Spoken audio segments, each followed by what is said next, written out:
So I decided to refund it. Oh. I do wonder how long Terra Nil is gonna be. Because I kind of expect Terra Nil. Okay, can we... Oh, wait. Give me a second, you will have a screen in a second again. I just can't tab out of this game until I'm actually in the game. It's a little weird like that. It is a little weird like that. So, Wild Hearts and no cursor capture, there we go.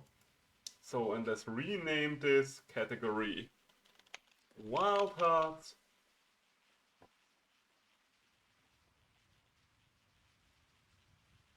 And there we go. There we go. That should have updated all the information. More dog hunt, pretty good people, Wild Hearts. Yes, yes, yes. You know what? I'm going to add one more tag. Playing with viewers.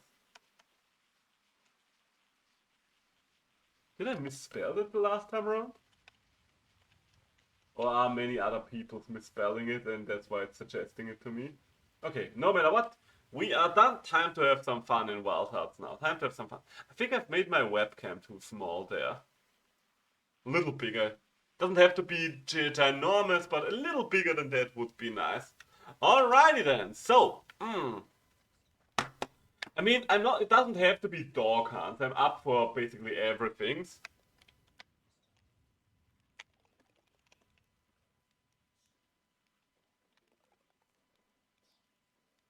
So there we go, there we go. So, do I have to wait for one of you or... Wait, oh, I do not want to switch anything here. I actually just wanted to take up spores, but looks like none of you have produced spores yet. Why is the game so quiet? Oh, because I have to reset the things. I do have to change a couple of things here. So these should be the right audio levels yet. Because that was one of the things that I did find pretty weird when it came to Storyteller. There was that one slider in the, or rather there isn't any audio slider. You can switch between no music, high quality music, and low music. Nothing else. I don't know why. So, that being said, where are we going? What are we doing? I mean, for the most part, I just want to hunt more of those. And I guess we do have these extra quests as well. I don't think those are just a mighty version, so... You know what? Let's see if we can find a couple of people to actually solve these quests. I do have a feeling that it will be a little difficult to actually find people for it. Oh, or maybe not. It's always difficult for me to gauge how many people are actively playing this game right now, just because of the crossplay feature. That's the most interesting thing about the entire game for me. Like, if the next Monster Hunter won't have crossplay, then Monster Hunter is quite literally just going to fall behind. That's the only way of putting it. Like, it's okay that Monster Hunter... Well, okay. It's, the fact that Monster Hunter didn't have crossplay until now was kind of okay for Monster Hunter as a franchise, because it didn't have much competition to begin with. And it's still the biggest game in town, but if something else can offer crossplay, while it itself cannot, then some people are just going to play other games over Monster Hunter because of crossplay.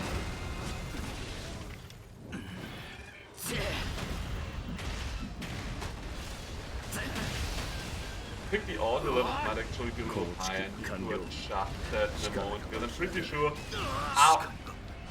I'm not that much louder than the game right now, if I'm louder than the game at all. Yeah, you know what, I'm getting into yellow and... Oh wait, why can I not place it right now?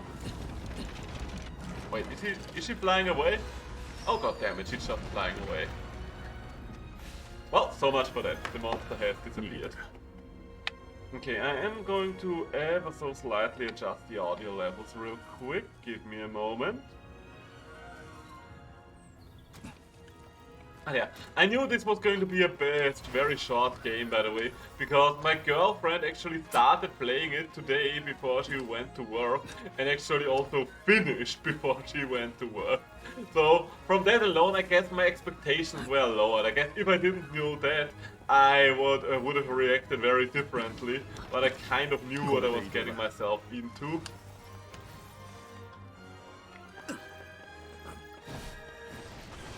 Ah, Amaterasu, still a cool monster. But it's definitely far easier to defeat outside of the fucking city. I don't know why I decided to farm Amaterasu in the city. Because, I mean, I guess that was the main quest available to me when it came to Amaterasu back then. Because since I didn't do it once else in the open field, I didn't really have something where Amaterasu was just hanging about. But I should definitely just hunt to the wild Amaterasu and unlock her quest back then. Because she is so much easier in the open field. The city is the only thing making her even halfway powerful. I mean, I guess that isn't fair. She can actually... Oh, I did have a little bit of a leg spike there.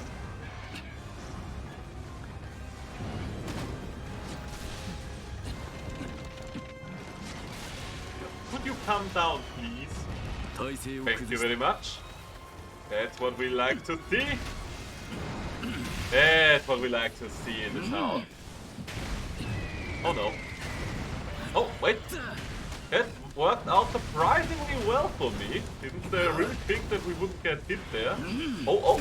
Ah! For a second I thought she was too far away to get another little swing in there. And she's limping already. She is limping already. Hey, welcome back, Eka. How are you doing? How was the shower? Having a nice one? Can she get rid of me when she gets high enough, or am I just going to ride her? Because it feels like I'm just going to ride her. Okay. I mean, I've got some material. There we go. And I can even cancel my fall. Thanks to those, so I'm actually quite fine with this. You have already finished Storyteller? Yeah, Storyteller is a very short game. You can beat that in roughly 2 hours. Like, the only reason why it took me more than 2 hours was because I got stuck on one of the puzzles towards the end there. I knew what I was getting myself into. My girlfriend has already beaten the game as well before going to work. Can't play today because I have to wake up early tomorrow. Hey, absolutely fair. Then just enjoy the background entertainment. We are doing a couple of the optional quests from the final chapter right now, just because I'm like, why the fuck not? Why the fuck not? Oh no.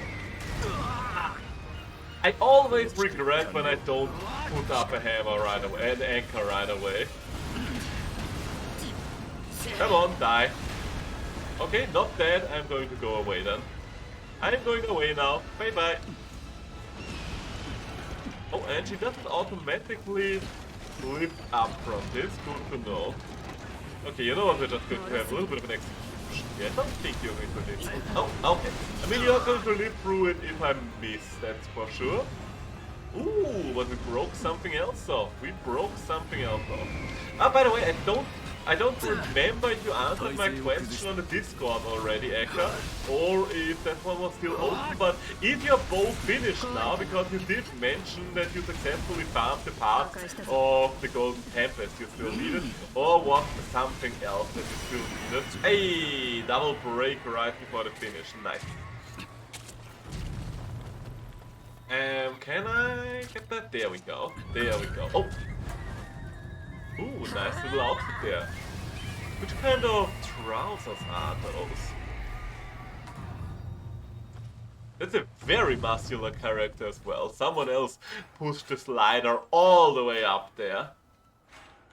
Alright, that should be the emotes from this quest unlocked. I mean, the fact that all of those monsters are at best mighty variants should obtain a new stamp and emote. How can I equip stuff like that, by the way? Like, it says new stamp and emote. For the most part, I don't even know how to use the old ones. Like, I do know that we've got this one. Wait. Chat screen X. Ah, okay, okay. I have no idea which of those were the old stamps and emotes. Why am I shaking like that? But that was one of them. That was one of them. So the big question now is more dog hunts or more hunts of the smaller variety. I mean, this is a warm-up hunt, but it was pretty fast. I guess we're going to do the one with the double pigs, and then we're gonna go back to dog. How about that? How about that? Also, do I really need you in there anymore? Like, quite frankly, I think whatever produce I get from the fox is probably gonna be better. By the way, we did learn something about the fox already. The big kimono fox that's supposed to get released sooner rather than later. The thing that we have learned about said kimono fox is that supposedly the new kimono fox that we're gonna get. Oh, okay, no one doing this one yet, so let's just open it at the host. Supposedly the new fox is going to be a nature element things, because they mentioned something about it controlling petals. We don't know yet what that means, but petals definitely sounds like, okay, nature element. Or is it plant element? I don't know how exactly they call it in this game, but you know what I mean. The same one of the King Tusk and all of the starting monsters. So, down there. Oh! Looks like I actually didn't find one of the question marks all the way over there. Interesting. You know what? I might just try to grab that one real quick. Oh, and we even get a comrade already, but don't you worry, don't you worry. I will be with you. I will be with you in a second. Allow me to just eat something as well now that I think about it.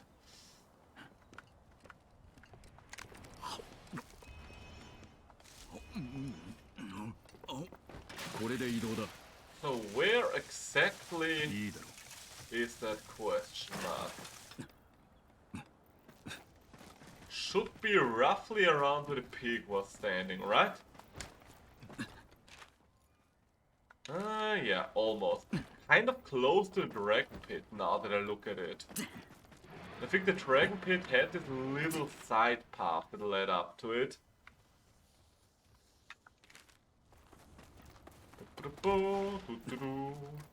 Maybe up here somewhere? I mean, it can't be a Tsukumo, it has to be a relic, because I've collected all of the Tsukumo already. Overshot a little. Oh, it's probably gonna be in that tree, isn't it? Yeah, I see it already. I see it. Alright, that's one more relic. Vitality Tally Gin. Don't know what that one does, but hey, we've got it! That was one more talisman we were missing, and we shall be missing it no longer. Isn't that nice? This poor pig is going to suffer. Like, King Tusk during the end game is a little bit of a poor little bastard. Ah, okay. Got hit there, got hit there. Once again, another case of, okay, should have definitely set up the celestial anchors first. Should have definitely set up the celestial anchor first. Also, my Karakuri friend has not been refreshed.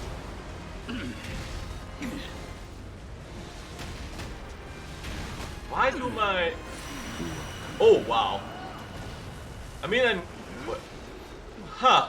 I mean, I know that King Tusk doesn't last long, usually. To be fair, I killed the last mighty King Tusk before it could leave the zone as well. It took me only like 1.5 minutes back then, but this was even faster than that, Jesus Christ.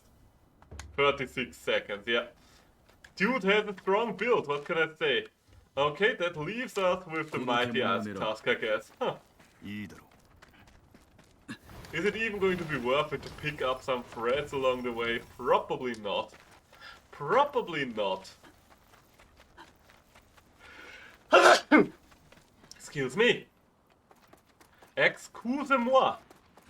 Ice Tusk run, there's a madman on the loose. Okay, let's find out if Ice Tusk can last us for longer than a minute.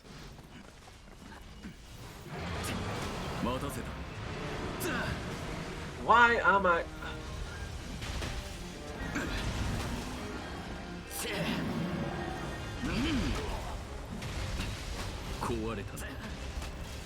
can I still hit the tip of the tail? Yes, I can. Can I get... Okay, you know what? No. I wanted to get one more hit off, but I guess that was the greed talking. That was the greed talking. Oh! Ooh, another big one.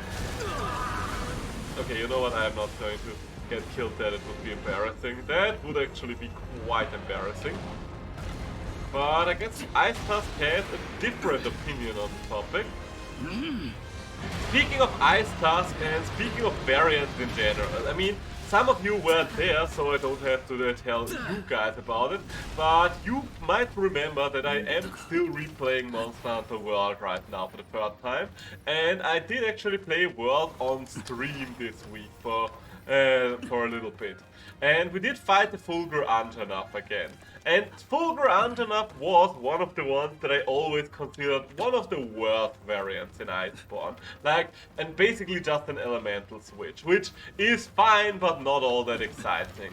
I think I have to retract my statement, because fighting him again this time around, for the most part, he is still just an elemental switch, I would say.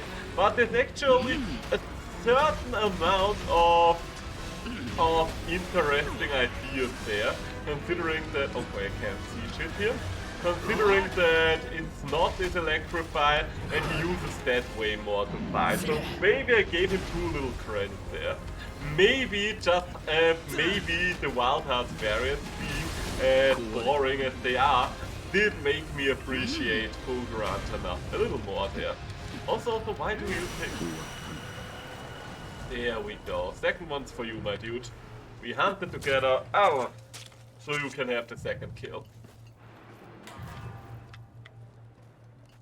Yeah, go for it. It's yours. Okay, guess you don't want it. If you don't want it, I shall deliver it. Ah. Wait, was the first one a King Tusk or a Mighty King Tusk? Because maybe it was just a regular King Tusk. If it was just a regular King Tusk, that would also explain why it died just as quickly. I mean, the Ice Tusk didn't last all that long as well, but still it was surprisingly fast. Obtained new stamp and emote. There we go. Alright, I think we can now go back to actually farming the wolf.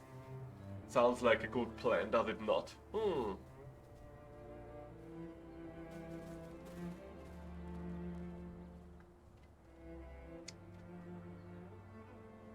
Salted caramel along is a delicious tea, but as soon as he cools down too much, he has a little bit of a weird aftertaste, I do have to say.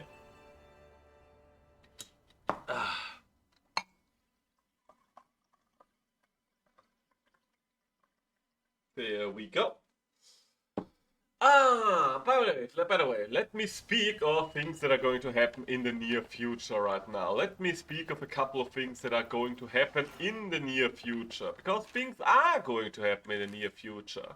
Like, as most of you probably know at this point, I am almost out of a job again. Because, for the most part, my job was only for a limited time, and the next week is going to be the last week I actually have employment. I haven't found, another job to replace it with yet. Like, I don't mind if I'm out of a job for a little bit, I just don't want to slip back into long-term unemployment. That is the worst outcome. Huh, okay. Having a little bit of a tent down here, fair enough, I guess. But that means that we'll probably have more time to stream pretty soon, because during the time where I'm just going to be unemployed, I will of course take care of the majority of the housework at home. I definitely want to get into working out again, but I will also have a shit ton of time to stream. I will try to basically stick to my regular schedule in terms of time as always. Because usually I do like to spend the evenings with my girlfriend, so I do kind of stream whenever she is gone. Also, I think at this point my streaming schedule is kind of established, and it would be kind of unfair towards you, my current viewer base, if I just switch it around all of a sudden to time slots you might not be able to follow as frequently anymore. Maybe I'm going to experiment with different time slots again for a little while I do have the opportunity, but for the most part I roughly want to remain in the ballpark that I'm currently at. Just because I think it's a good idea to work with roughly one established time frame. Or maybe I'm going to add a couple of... Oh, only host skip? Oh, that's Dragon Pit. I thought it was one of the skeletons to harvest. I'm on my way. I'm back to the start again. Way-yo. Enter the heart again. So, Wolf is all the way over there. Have they started fighting him already? I mean, they've definitely started fighting him, but I do wonder, is that the first zone that they have been fighting him in? Grimstalker! Okay, there are traps over there, so I guess they have been fighting him for a while. Or those were still... Okay, this time around... Wait, this is spring. This time around I am actually going to remind myself of putting down an anchor. Okay, that's a bad start for me. That's a bad start for me. Is he going to do... Okay.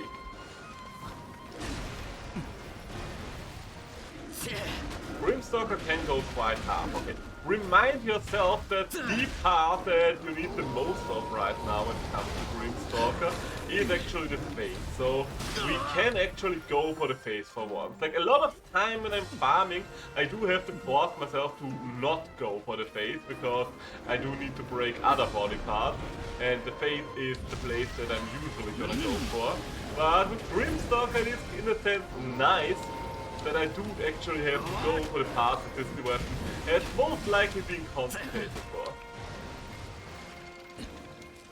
Wait, where is my... There.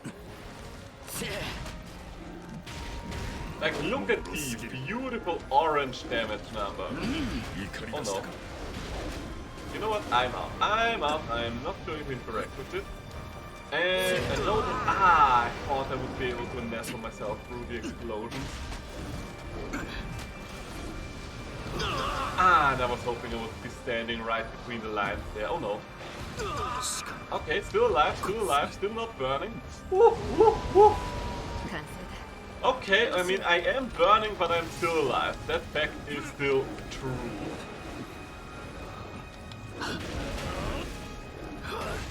Oh, that's an Odachi user. That's cool, that's cool. Hey! Big hits, big crits, big damage! And he's out. Wait, is he out? I think he's trying to get out. He just seems very confused about the right path out. Poor little doggo. Look at this poor little doggo trying to get away. He can't. He can't. At least not easily.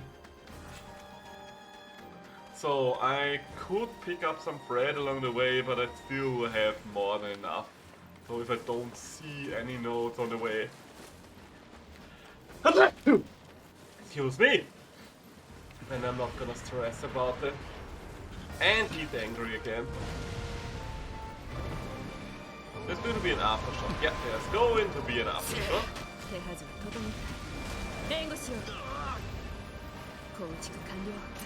I just love his color scheme so much. Like, that's something that I generally appreciate about a lot of the Kemono in this game when it comes to fire. The fact that they are using multicolored fire, and they are not all using the same multicolored fire types.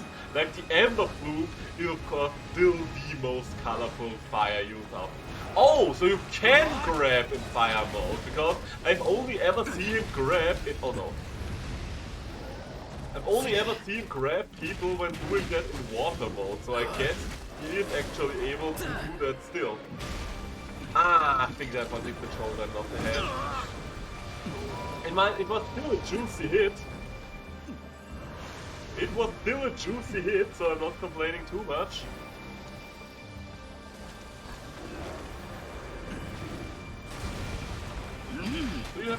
You do have a follow-up there. And I dodged it by being high up in the air. It's actually kind of a shame that the wild moves cannot be better used to actually dodge more attacks as well. I would actually really love to just be able to dodge a shit ton of things with my hammer by just jumping over them. But for the most part, it is a thing of, okay, try to just get in and out. I mean, we broke one of the shoulders.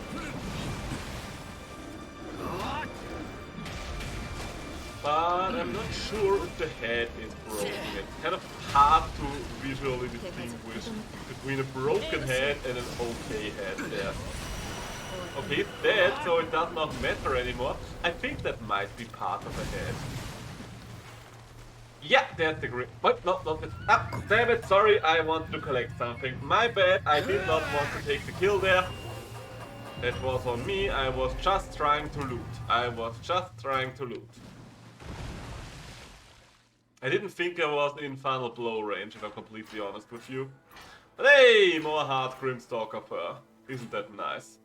Is that not nice? Duration 4 minutes 25, Jesus Christ. People are really speeding through these wolves already. It's kind of weird, I guess, just because... Yeah, there we go, I just wanted that. I just wanted that part here, I'm very much sorry. Anything else around here? Doesn't look like it. Does not look like it. Oh well. Wellity well, welcome to the old Wellington well. It's weird how quickly the wolf will turn from, okay, this is a pretty decent challenge, to, okay, and just mash his face in. But I think we might have enough Grimstalker fur now to craft one more armor piece. I mean, we are trying to go for the full armor here. And we still want to do weapons, but I haven't mapped out the weapon path yet. Because I definitely want his crit-based weapon. That one is very interesting to me. So, yeah, there's the pet kimono spores and there's some golden nectar. Wanna try bow? I did try the bow already. Of the two ranged options, I definitely like the bow more, but generally speaking, would rather be in the middle of the fight than outside of it and shooting in. Like the weapon which I'm most likely going to learn next, if I'm going to learn another weapon next, is probably going to be the katana, just because the katana is simple, but it is quite beautiful in its simplicity. Kind of surprised that I'm still in need of so much further. What do I need for these upgrades? Pet kimono tail feather. Huh, okay, I'm limited by pet kimono tail feathers there apparently. Fulgent kimono blood, gleaming pet kimono shell. Didn't I set up a couple of things for gleaming pet kimono shells now that I think about it? Pretty sure I've actually placed down those things. Maybe I had to reduce them, but no. If I'm going to switch over to another weapon, it's definitely going to be the umbrella, but as I've already said, since I will have to use the umbrella anyway, if I ever want to kill the monkey, I might as well enjoy it while it lasts. Ah, there we go, more spores. Yeah, I think I had my gleaming pet kimono things over here, but I had to tear them down. So, how about we put a couple of new ones up? Oh, I cannot put a couple of new ones up. Okay, I see how it is. I've been trying cannon, but something is off. Don't know how to explain it. If I'm completely honest with you, the cannon just feels like too much prep work for me. Like, first, charge your cannon up, then you have the stronger stone, now you charge that up, then you are redeploying it into laser and stuff like that. And if you get to the laser, it is actually kind of cool by just having the giant death beam, but I do not enjoy getting to the laser for the most part. There we go. Attack boost and final blow. That seems like something that's worth picking for. I don't think it's worth it. Yeah, that's the thing. If you enjoyed the general cannon gameplay already, it's probably quite nice. And it's not like the cannon doesn't have its moments. Like, for example, one of the things that I enjoy about the cannon is when you can just fly around with a glider and rapidly shoot things. But outside of that, I just don't think it's my main weapon. But generally speaking, even in games like Monster Hunter and so, where I really like the light and heavy bowgun in Rise, I still most of the time going to use the melee weapons just because I prefer melee over anything else. That's just my playstyle. Did I put the gleaming pet kimono things into the city? Because I thought I had a couple of cages set up for gleaming pet kimono shells. I thought I had.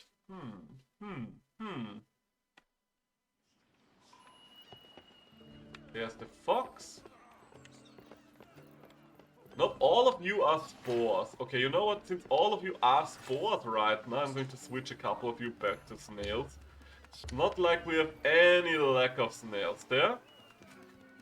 There we go. Alright, 2 snails set up.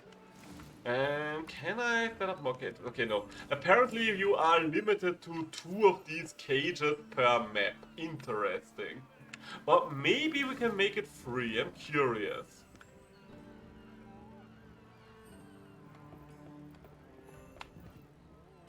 Can't conjure any more of this. I'm mostly curious, could I set up...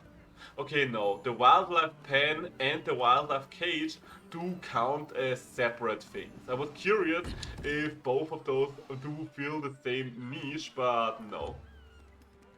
Okay, that does tell me I should actually set up 2 of those per map then. That's good to know. That is good to know. Also, how does this thing keep the fox in? Look at that. He is literally capable. I mean, even if this fox can't jump, I'm pretty sure he would be able to get out of this by walking over the rock or something. Fox is being a good boy. Apparently he is. Apparently he is. So, I mean, we do have this quest left. So let's see if there's a group going on for this one. Just to break up the dog hunt. Ah, looks like we actually have other people doing some things here. On one hand, I would like to have the dog armor complete already, but on the other hand, I am happy that I still have something left to farm, because once we're done with this farm, I will not have anything to farm anymore as well for a while, other than my old gear farm. I will still help you out with quests and stuff like that, I guess, but I think once we're, for the most part, done with this update, I will go back for more Monster Hunter right now. I think that's the main thing. I mean, I'm not really worried about running out of games right now, because as we have already established, there is a couple of games coming out in the next couple of days. Have you been farming Talisman? Not really, because quite frankly, I don't view the Talisman grind as something that's worth it for the most part. I don't know, maybe that's me, but the talisman are just like, it's just such a small thing, and I really do not enjoy the deeply volatile hunt. Like, I wanted to overcome the deeply volatile hunts just for the challenge once, but I don't need to farm them, and I don't feel like the minute benefits that the talisman can provide you with are gonna be worth it for me personally. I would much rather farm these kinds of updates. The good thing is, there might be some form of end game coming with the next update, because they did continuously mention something called limit breaks for the next update, and we'll yet have to see what exactly those limit breaks are. Like, are we talking about being able to raise the defensive stats of gear? Are we talking about something that can forge random skills onto gear sets, like you can in Monster Hunter Sunbreak or something like that? Hard to say. Also, I think, wait, did I miss them? Where exactly is the monkey right now? I think I missed the monkey somewhere.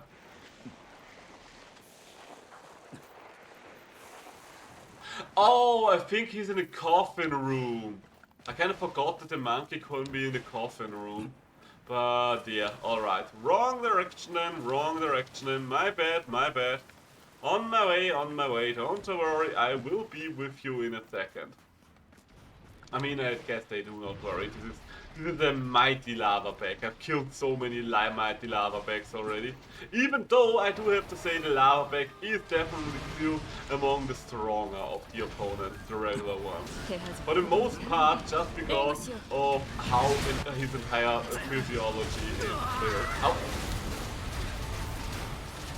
That's the one thing that gives the lava bag a huge advantage. The fact that he's very jumpy, and the other fact that his one weak spot isn't really hittable for most of them. Like, his head is very hard to get to. Oh, looks like we are getting a lot of extra damage there. God damn it, I'm pressing the Monster Hunter dodges a lot of the time right now. The Monster Hunter A would be jumping, it would be a dodging. There we go, come on, come on, big hit! Wonderful! Hey, where do you think you're going? Where do you think you're going? Sharp lava bag thing. There we go. I mean, I think for the most part they actually tried to copy a lot of Monster Hunter's button layout just so that veteran hunters wouldn't get frustrated. But they did have to add the jump button somewhere, and A is the most natural spot for jumping. I will agree with them on that one, so they might as well. They might as well. I still actually think I prefer the unification of the entire move pool that this game ultimately went for over the weird mashup that Monster Hunter right now has. Because switching between weapons in Monster Hunter can be quite tedious because of how everything just partially copies the standard moveset. Like, for example, you right now, you do have, okay, your basic button mapping that you have for all the weapons. Alright, fair enough. Or rather, all the melee weapons. But you do have a couple of exceptions for weapons that have blocks or something like that. But they're still going to use the same R2 button, it's just going to be something else. So that's not really a big problem. The first problem starts with the insect glaive though, because the insect glaive between the wire bugs and everything else, and by everything else I mean between the wire bugs and its own Kinsect, it's kind of awkward to control the Kinsect compared to another melee weapon. And then we totally, completely change up the button mapping the second we go over to one of the ranged weapons. So yeah, it's a little awkward, it's a little weird. For the most part, these problems will probably disappear with whatever the next game is going to be, because the wire bugs are going to disappear, and I think we can go for a more regular button mapping afterwards. But it's right, in the current game that is something that's worth noting in my opinion. Oppa! Are you still... Oh, they really like their traps. But you know what, it makes the entire thing a lot faster, so I will take it. Are both of them archers? The bow is still, I think, I don't know if it's the most popular weapon, but definitely up there. It's kind of weird whenever people talk about the bow nerf. Some people are literally like, no, they killed the bow, while others are like, the bow nerfs are greatly over-exaggerated. It's very interesting. Lava back fire rock. Okay, so next monster on the agenda. I mean, they're both roughly down there. You know what, I'm just going to go for the Seashore camp and I'm going to start fighting the rooster. How about that? I'm just going to mark it real quick just so that people know what I intend to go for. How about that?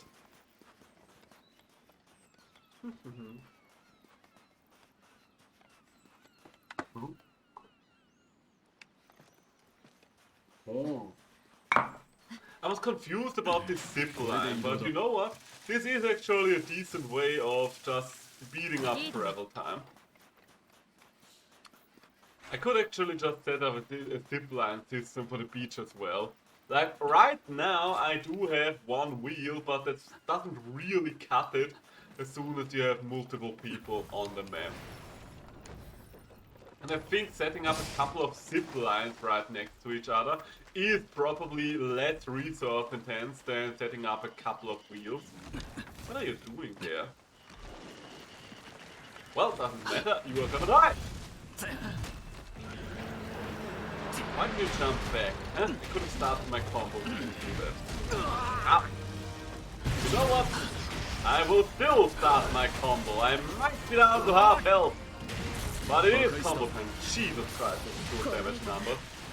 I don't think you're going to live for a long time, my friend. Just pointing it out there. It feels like you are quite the squish. Quite the squish indeed. Jesus Christ. Okay.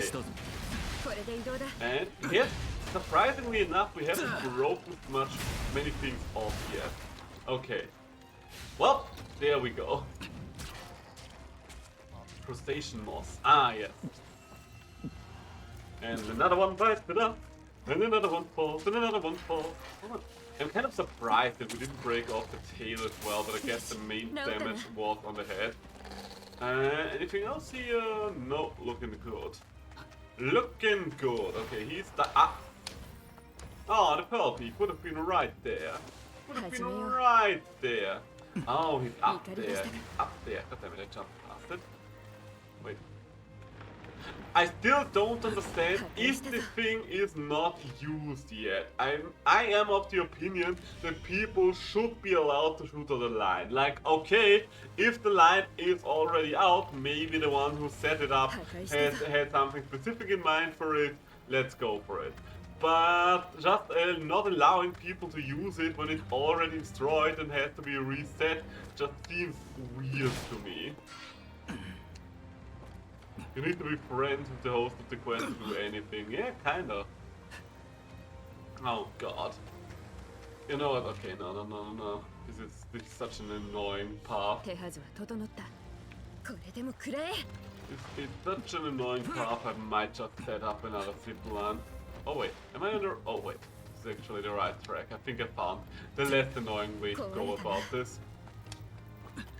Maybe it would have been better to just climb the wall, but oh, tomato, hindsight's 2020.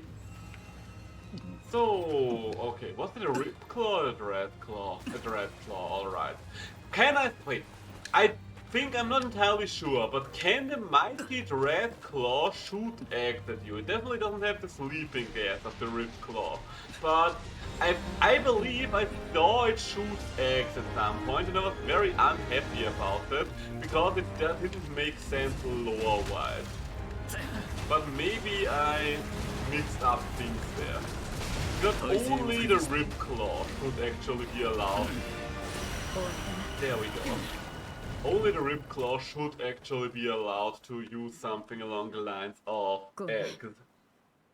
Because for those of you that never have read the lore page, basically the entire Dreadclaw population is male.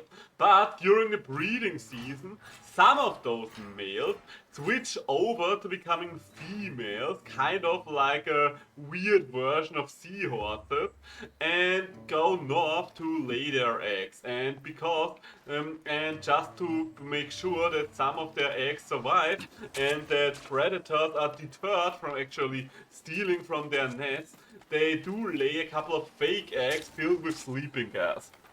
Oh god, I just read the news. Oh no, what happened? Oh no, okay, come on, lay it on me. What's the next bad thing going on right now? Please tell me it's not too bad. Next month, Thailand will have a temperature of around 40 degrees. Okay, that is quite intense throughout all the month. That is quite intense, but to be fair, when you mentioned you just heard the news and made it sound all bad and dreadful, I halfway expected it to have something to do with the nuclear fallout you were experiencing this week. So I'm quite happy that it's only in relation to the temperature, if I'm completely honest with you. So, how about we put down an anchor over here? And the trap right next to your face. And then a hammer on your face.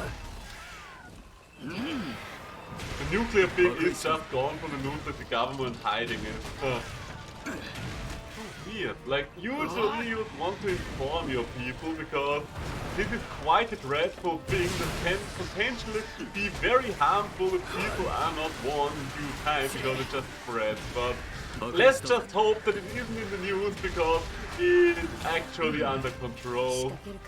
Let's hope that... I doubt it is, but... well... Let's think about happier thoughts. How about that? Let's think happy thoughts.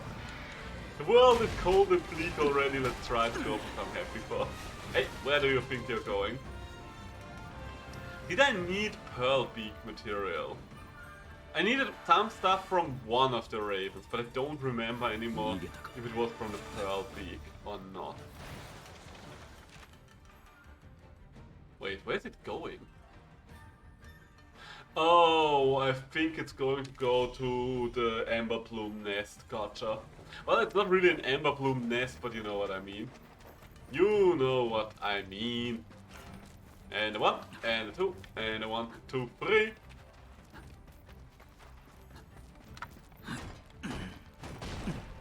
Is it going? Yeah, okay. For a second I was unsure because it still wasn't here, but no, there it is. There it is, hopping around the place like it owns it. I mean, it probably does. I'm just going to set this one up and I'm going to leave that there.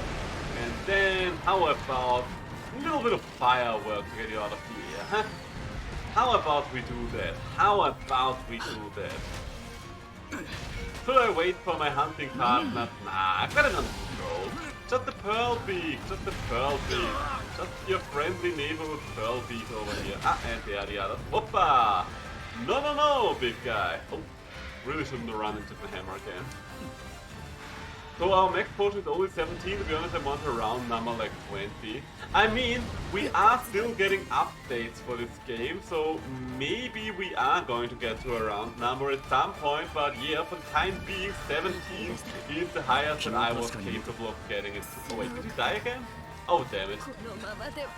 Okay, that's kind of awkward now. Oh, he pushed me away, dang it. He pushed me away. No.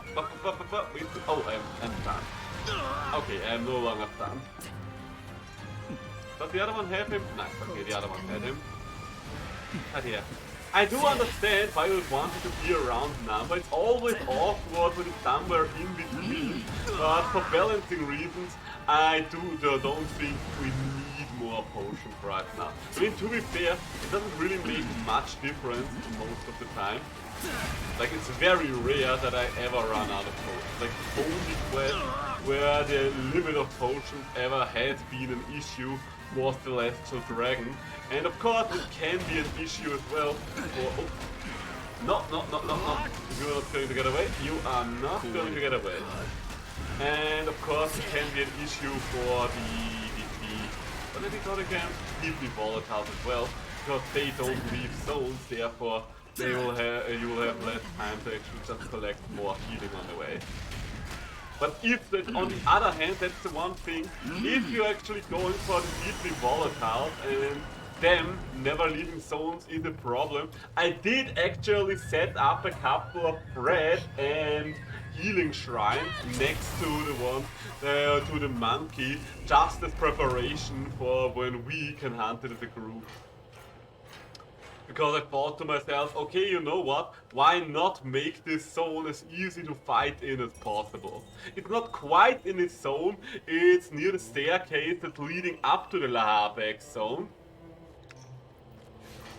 So, that's all the new stuff then.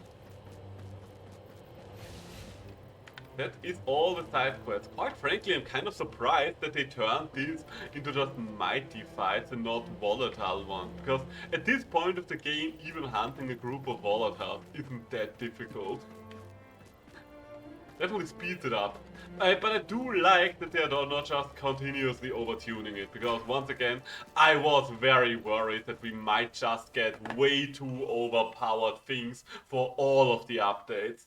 And we might still get something very overpowered, because the second thing we are going to get in April is going to be a deeply volatile one. I assume that we are probably going to get updates for the first 4 months of this game's lifespan, and each month we are probably going to get one new kimono, which might either be an entirely new kimono or a variant, and one deeply volatile kimono. That's my prediction for the game, because it would make sense. We did have 4 base kimono per zone, and we're getting 2 more base kimono now. Well, 2 more deeply volatile kimono. Wait, no. Okay, let me restart. We have 4 zones and we have 1 deeply volatile per zone. There we go. That's what I wanted to say. Oh my god, this guy looks... Okay, from the behind, he looks very animal. So we did get the Laha back, and I will just assume that wherever the Crow is going to be will be another zone than the Laha back. Therefore, it feels like we are going to get 1 extra one for all of the zones. Because the volatile fur with Crazy Com was down the crystal area, and the Laha back is actually in the relic room, or whatever you want to call him. The big room where you unlock the flaw of the Karakuri thread. So the Crow might just be in about every region. I mean, we did have the Laha back sticking to a region where the regular monkey can be. That being said, the Crow can be in most zones. I doubt that they're going to put it on the island again. It will probably be in the starting forest or in the 3rd zone. One of the 2. That seems reasonable. Alright, that being said, how about we hunt more Grim Stalkers? Ah. No one doing this one? Oh, maybe I was doing searching for the wrong one. Nope, no one doing both of them. Alright. I mean, let's just start at the host then.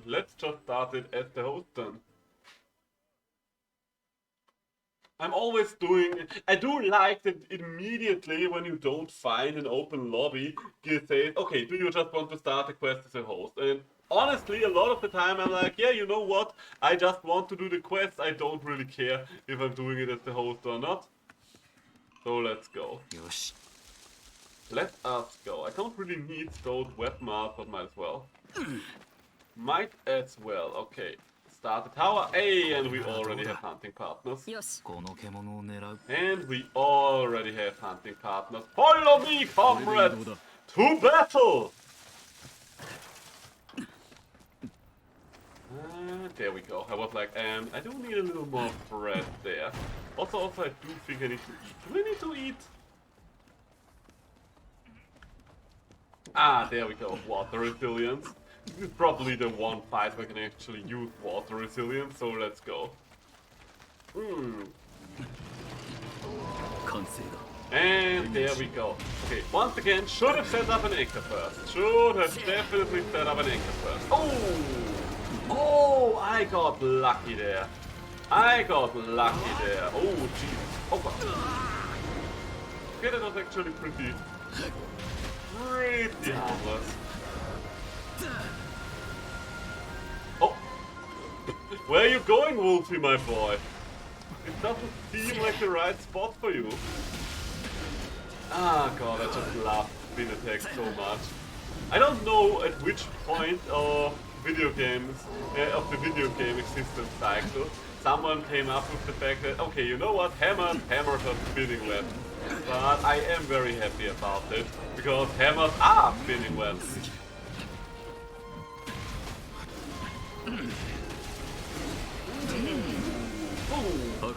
Big hit, big damage all around. And... oh fuck, we're too far away from my Celeste Schlenker! Ow! Ah, I hate when that happens. Ow! Okay, heal up. Hey, and someone gave me some healing. How nice of them. True gentlemen can still be found in this world. Or gentle ladies. I have very little recourse to have any idea what kind of gender these people have. Because, let's be quite honest, it is impossible to determine determine someone's real gender based on their character. Like, most of the time I play female characters in video games. Why do I play female characters in video games? For two very simple reasons. A lot of the time, female character editors feel like they are better developed. In a lot of games, especially old ones, male characters just feel very blocky, to put it mildly. Like they have very rough textures, very rough cheekbones and stuff like that, which is ironic to say considering how long I messed around with this character and its cheekbones.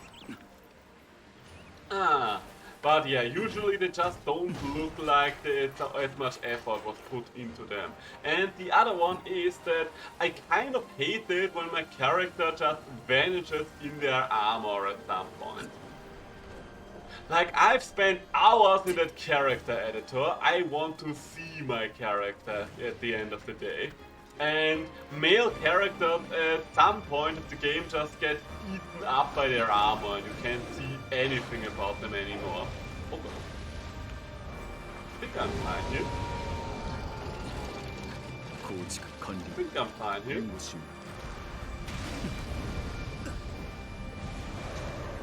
Do you have an aftershock explosion? Yes, we do. I wasn't sure that for a moment. And those are the two big reasons why most of the time I like going for female characters.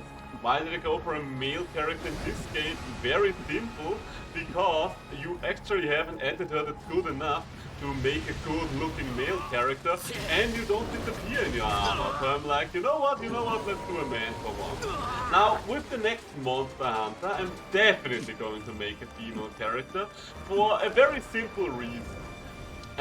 As you might all be aware of, I'm a big fan of the monster Gammoth. And Gammoth is the last member of the Fated 4 that has not yet been ported to 5th generation of Monster Hunter. And I do have high hopes that with the next game we are actually going to get Gammoth, because we've got Glavenus in Iceborne, we've got Mizotsune in Rise, and we've got Astalos in Sunbreak. So if we are not getting Gammoth in the next game, then I'm just going to riot. Therefore, I'm just going to try to be optimistic and assume that I will most likely get my best baby girl in the next game. I don't know if I will, but I really want it. And why does that mean that I'm going to play a female character? Very simple, because I do actually love female Gammoth armor. And in the one game where Gammoth is in that I've played so far, that being Generations Ultimate, because let's be honest, that's the only game that Gammoth is in so far, Ow! That actually is still connected. I did play a male character, which didn't allow me to enjoy her female armor set. Don't get me wrong, I do actually like her male armor set as well, but the female armor set is one of my favorite armor sets in all of Monster Hunter, like top 5 armor sets, I would say. Therefore, I would actually be able to use it, and I just hope that they are not going to mess it up again, like they did with the Shagaru Magala armor set. I really hope we're going to get Shagaru Magala in the next game as well, and in the next game they're actually going to give him his own armor set. Oh. Hey! Broke a shoulder thing while he was running away. Isn't that nice? Isn't that nice? Is that not lovely? I think he's going to go back to the cliffs, isn't he? Yeah, he's running towards the cliffs. He doesn't have all that. Well, I guess that's not true. He doesn't have a lot of stones that he wants to be. Oh, he's not going to go for the cliffs. Alrighty then. Guess he wants to die next to a ship. Fair enough. His lore is actually kind of funny. Have you guys read the lore yet?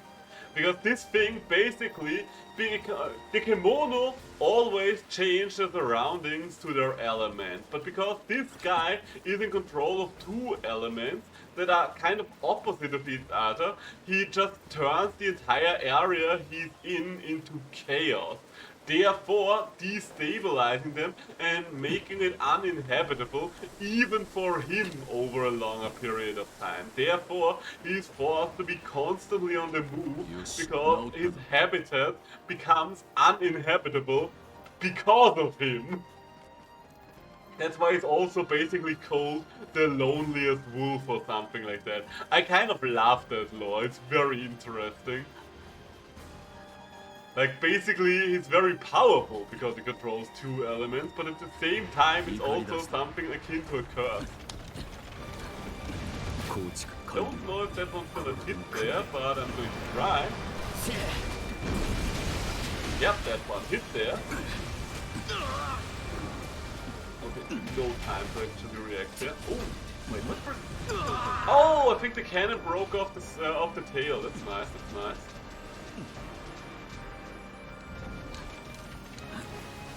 Well, the thing I want to hit though is the head actually at this point. The head is the only part of him that has the part that I actually want now. It's the fur, because we need so much fur for the man. Come on! Give me that head break. Give me that sweet head break. Oh, I think that was the head break. Hey! Okay, that head break came just in time. Oh, damn. Close one, my boy. Close one. You almost managed to deny us your head. Almost being the keyword. And there he goes. Alright. Alright. I think I needed... Ah, and there's one extra Grimstalker fur. I'm not 100% certain. We might have enough for the next armor piece now. I'm not 100% certain because there's also a lot of non-kimono, well, not big kimono parts that I needed for him. And oh, what do we? Wait. Ah, over there. Ah, yeah, that was the tail. For a second I was like, wait, is it a shoulder part? No, it's just the tail. Just the tail. Ah, that was nice. Nice and quick. Poor little Wolfie boy. We should probably map out how we actually want to do that critical build. I mean, I definitely want the critical hammer.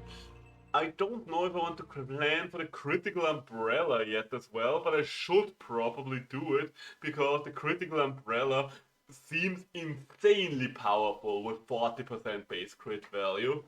Honestly, I'm kind of curious. Let's look something up. I'm curious if the umbrella is actually the weapon with the highest base crit value in the entire game right now. Like, let's take a look here. 25% for the maul. We know that, we love that. Then we have gotten... Okay, 40% for the katana as well. So it's on par with the umbrella. I'm surprised that the Greatsword has 40% as well. Because I kind of expected the Greatsword to be in the same camp as my maul. 25% for the cannon though, okay. 25% for the claw, that's also surprising. I would have expected the claw to be in the 40% camp. The staff gets 40 as well, okay. Very interesting, very surprising. And 25% for bow as well. What was the broken beast screaming arrow again? Ah, there we go, that's the one. I mean, it still looks pretty good. Deep arrow. No, that's that one.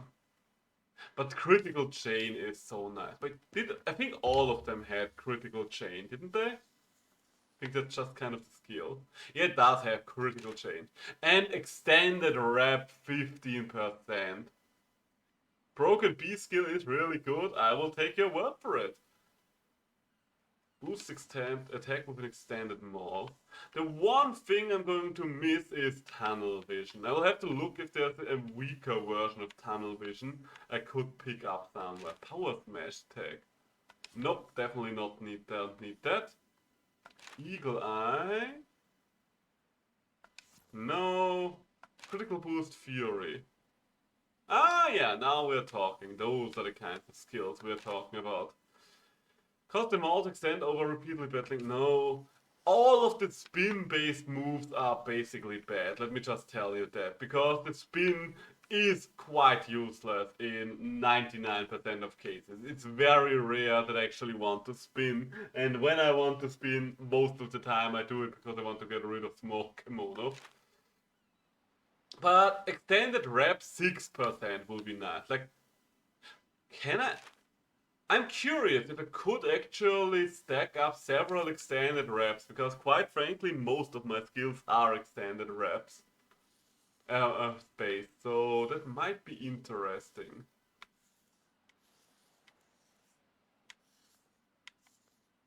Final blow is also good.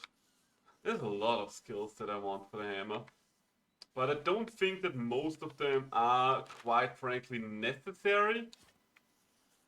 Like a lot of them seem to be okay. Critical chain, we definitely want. Yeah, critical chain 12% is probably the most important skill, as well as critical boost. Okay, but that's not what we are here for. We actually wanted to take a look at the armor. Still not enough. We still need one more Grimstalker fur. I guess I could actually just craft the human version of the head in the meantime. And for these ones, I still need the base form. For this one, I still need the Gleaming Pet Kimono Shell and some gear. And this one we already have. And Pet Kimono Tail Feather. Which of the Pet Kimono drops tail feathers again? Pet Kimono Tail. Ah, yes, Swallow. The Swallow.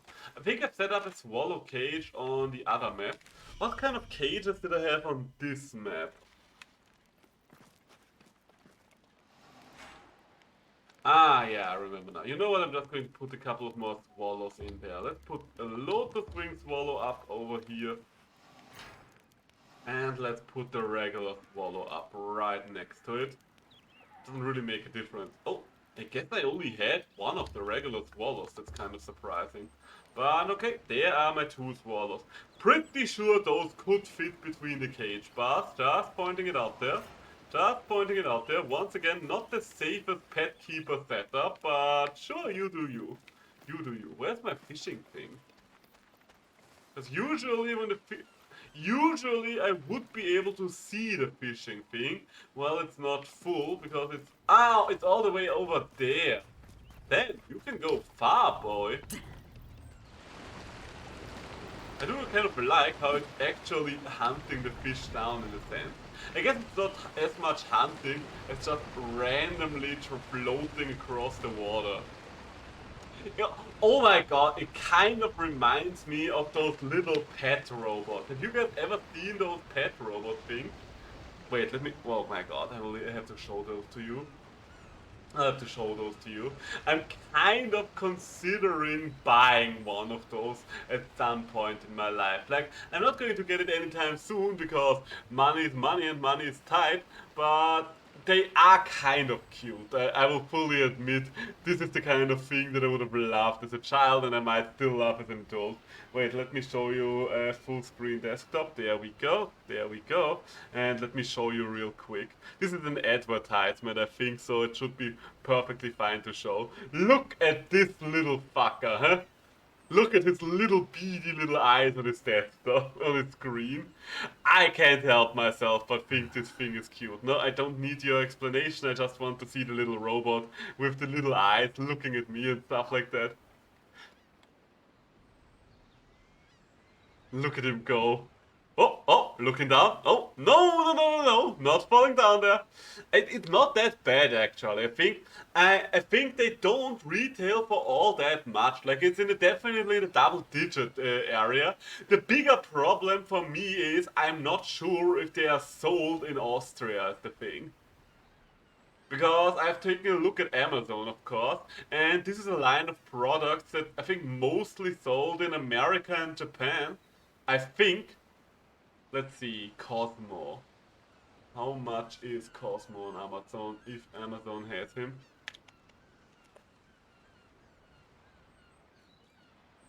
It's an app. Yeah, you definitely can't buy it over a first-party retailer on Amazon. I think that's the bigger problem. Although, wait, there's another one.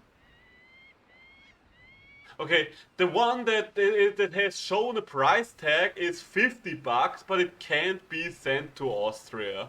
Is the bigger problem here. That's the thing. Ah, wait, there's another one that I can show you. You know what? I'm just going to show you the other one as well real quick. Because there's two versions. I don't know which of them is the newer one. But the other one, he is quite similar in my opinion. But this one seems to be more desktop based. I don't know who of them is the more modern one. And I would be curious to know if there might be an even newer version of those little guys. But I don't know. I do find them kind of charming. Those little eyes and them wobbling their little heads around and stuff like that. It's just kind of cute, isn't it? New version with ChatGPT. Oh, apparently you can actually play some games with that thing as well. That's kind of funny. That's kind of a funny idea. Is he is he crying or what's he doing there? I have no idea. Did he? Oh, I think he might have just snapped a photo or something. I didn't even know that he has functionality. Like, I just saw the little guy wobble around and I was happy with that. But apparently, this thing can do shit. Yes, show us the complicated lines of code that no one understands. We're going to see that code and think to ourselves, yes, code, that's good. But at the end of the day, most of this code will probably, if situation X, if not, go for situation Y.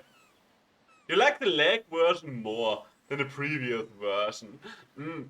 I'm just. Oh, look at him wobble back. I'm not 100% sure which of them I like more because him wobbling around on legs is definitely more charming, but the other one I think can interact with his surroundings a little more in a physical way by using that little. I don't even know how to call it, that little pile driver thing or whatever it is in front of him with his two stubby arms. But yeah, those are the two things I've been looking at. Like, it's definitely just a novelty item, but I don't know. I kind of think it's charming. Like how it gets angry when someone else is using its loading station. Look at him wobble back and forth. Oh yeah. Look at him go. Look at him go. I guess one of them, the one with the wheels, is kind of intended to just roam around your house on the floor, while this guy is intended to be more on a desk. I think that's the best way to put him. I would really be curious to know if they've made even more modern versions of those things. I do like that this guy can actually play games with you. That's kind of funny to have a physical representation of an AI opponent. Can't find the lag version. Yeah, the lag version I can't find on Amazon for me as well. It's called the Emo. Okay. That's definitely not a bot name that's easy to find. Let's see. Emo robot. Let's see. I do find a couple of robots there, but none of them are this specific one. Like, most of them are not even similar looking. They might just not retail in Austria. Or maybe they just don't retail in Europe as well. This might be something just in Japan or so, somewhere like that right now. Then again, this video is quite old. Like, this video is from when exactly? 2 years ago. Imagine if you lost it and you'll be finding Emo. So any witnesses, officer, just one, pulls off blooded Emo. Little guys. Very little guys. But yeah, it's called the Emo Pet Robot. I'm going to Google to look at Amazon with exactly that title, Emo Pet Robot. But no, it definitely doesn't find it here. The only thing it finds for me here is the one with the wheels, and that one I can't get over here as well. Oh, wait. Okay, weirdly enough, I could buy his docking station, but not the actual toy. Why? This is so stupid. So you are shipping over here, but not the parts that you would actually be curious about.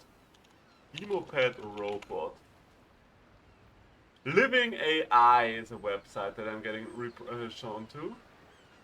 Automated charging version. Ah, Emo Go Home. Coolest AI desktop pet. Delivery. Let's take a look at delivery. Order sent to courier, tracking sent to user. Delivery progress of your order.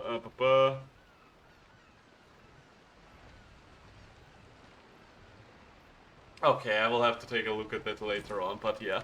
Technically speaking, that is a novelty item that I do kind of find cute and that I have taken a look at and I might get one day. I can afford a new keyboard with that kind of money, SMH. 50 would 50 bucks actually get you a keyboard that you would care about though? That's the thing. And I'm not even talking about, yeah, but the Emoped is something you can emotionally invest in. No, I'm quite literally just referring to the fact, would you care about that thing? Because quite frankly, you seem to be the kind of guy that only buys the most luxurious of keyboards. And I don't think a 50-buck keyboard would actually satisfy your needs there, would it now? Okay, just going to set up a new camp real quick because I am pretty sure. Of course not, okay. I thought as much, so might as well get yourself the Emoped robot. Ah, nice, nice, nice. So we do actually have enough now. And quite frankly, I am going to just set up a line here because I'm getting annoyed by the fact that there isn't a line here. Boo, boo, boo. Wait, ah! Could I get back up, please? Oh no. Oh no. Oh no. Oh no, no, no, no, no. It's like when parents say we have McDonald's at home.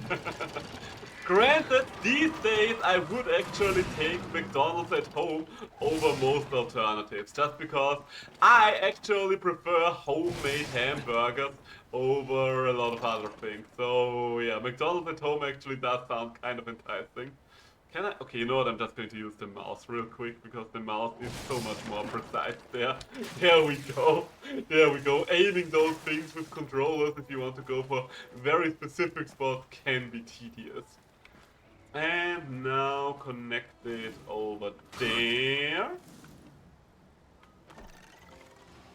I should definitely be more frivolous with setting those things up. Frivolous spending indeed. Like the true bourgeoisie we are.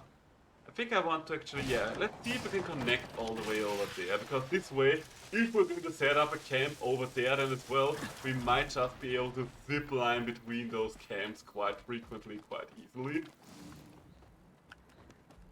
And there we go. Wait, this camp actually doesn't connect to the ground all that well. Yeah, that's better. So we can now exit from here, and then if we need to go to the Ember Balloon up there, we can just jettison ourselves up, or we can just jump down. Both of these options are available now. That's good, that's good. Look at this. This map is coming together. We actually still have so many resources left.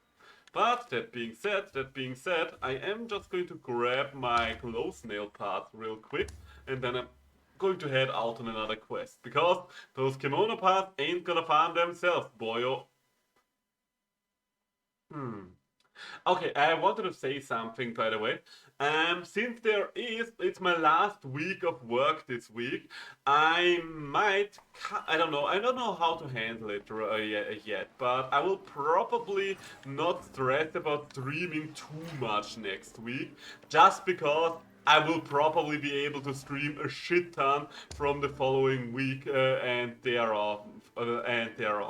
Therefore, I think I'm good when it comes to streaming for the time being. But I will miss you. I'm not saying that I won't stream. I just won't stream more than thrice, maybe 4 times. So I'll definitely not stress out about going for the full 5 to 6 times that I usually aim for.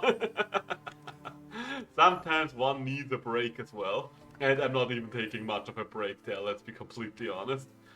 I'm not really missing it. What am I missing here? Fulgent Kimono Blood. We are getting Fulgent Kimono Blood from that wolf anyway, aren't we? Yeah, we are. You know what, I'm just going to kill him. I'm just going to kill him again. I'm just gonna kill ya. I'm just gonna kill ya. But yeah. So, the main thing I wanted to go for is, we'll probably do at least 2 streams, maybe 3 streams over the period from Monday to Wednesday, like we usually do.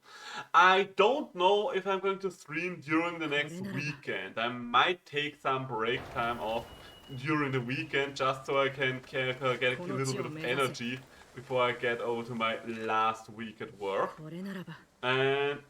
oh god, this is annoying to get to. And there we go. Who knows, I'll probably still at least stream one of the weekend days. I just don't know if I'm going to do it for 2 days. It mostly depends on what I'm gonna do with the girlfriend. Because tomorrow we kind of wanted to do a relaxed day, so I do want to spend it with her for the most part. But I also know that she likes having some me time from time to time. So if she wants some me time, I will probably just stream anyway. Because let's be honest, I do like interacting with people pretty much 24/7. So yeah, that's kind of what it depends on. I don't even know why I brought it up. It's kind of such a non-topic. I guess at the end of the day, whenever I stream, my brain just goes into ramble mode and then just talks about whatever. Hey, guess we're just going to destruct the well here because for God knows which reason he hasn't done so yet. What are you doing there? Why are you partially in the ground?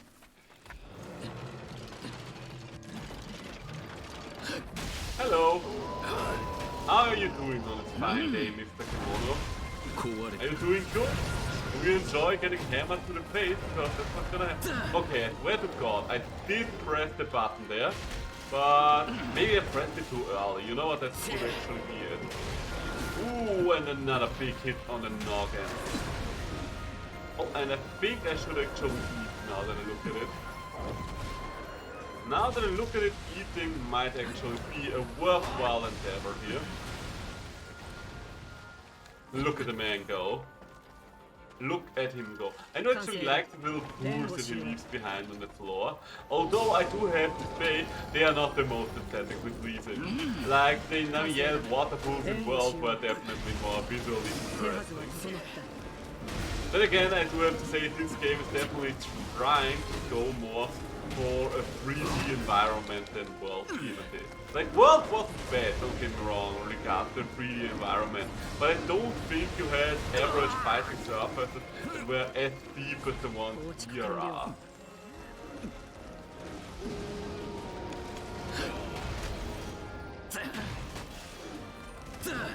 I think whenever the next stream is gonna be, and it is probably going to be at some point in the near future, okay, kind of like the fact that I didn't get hit there, kind of dislike the fact that I did get hit there.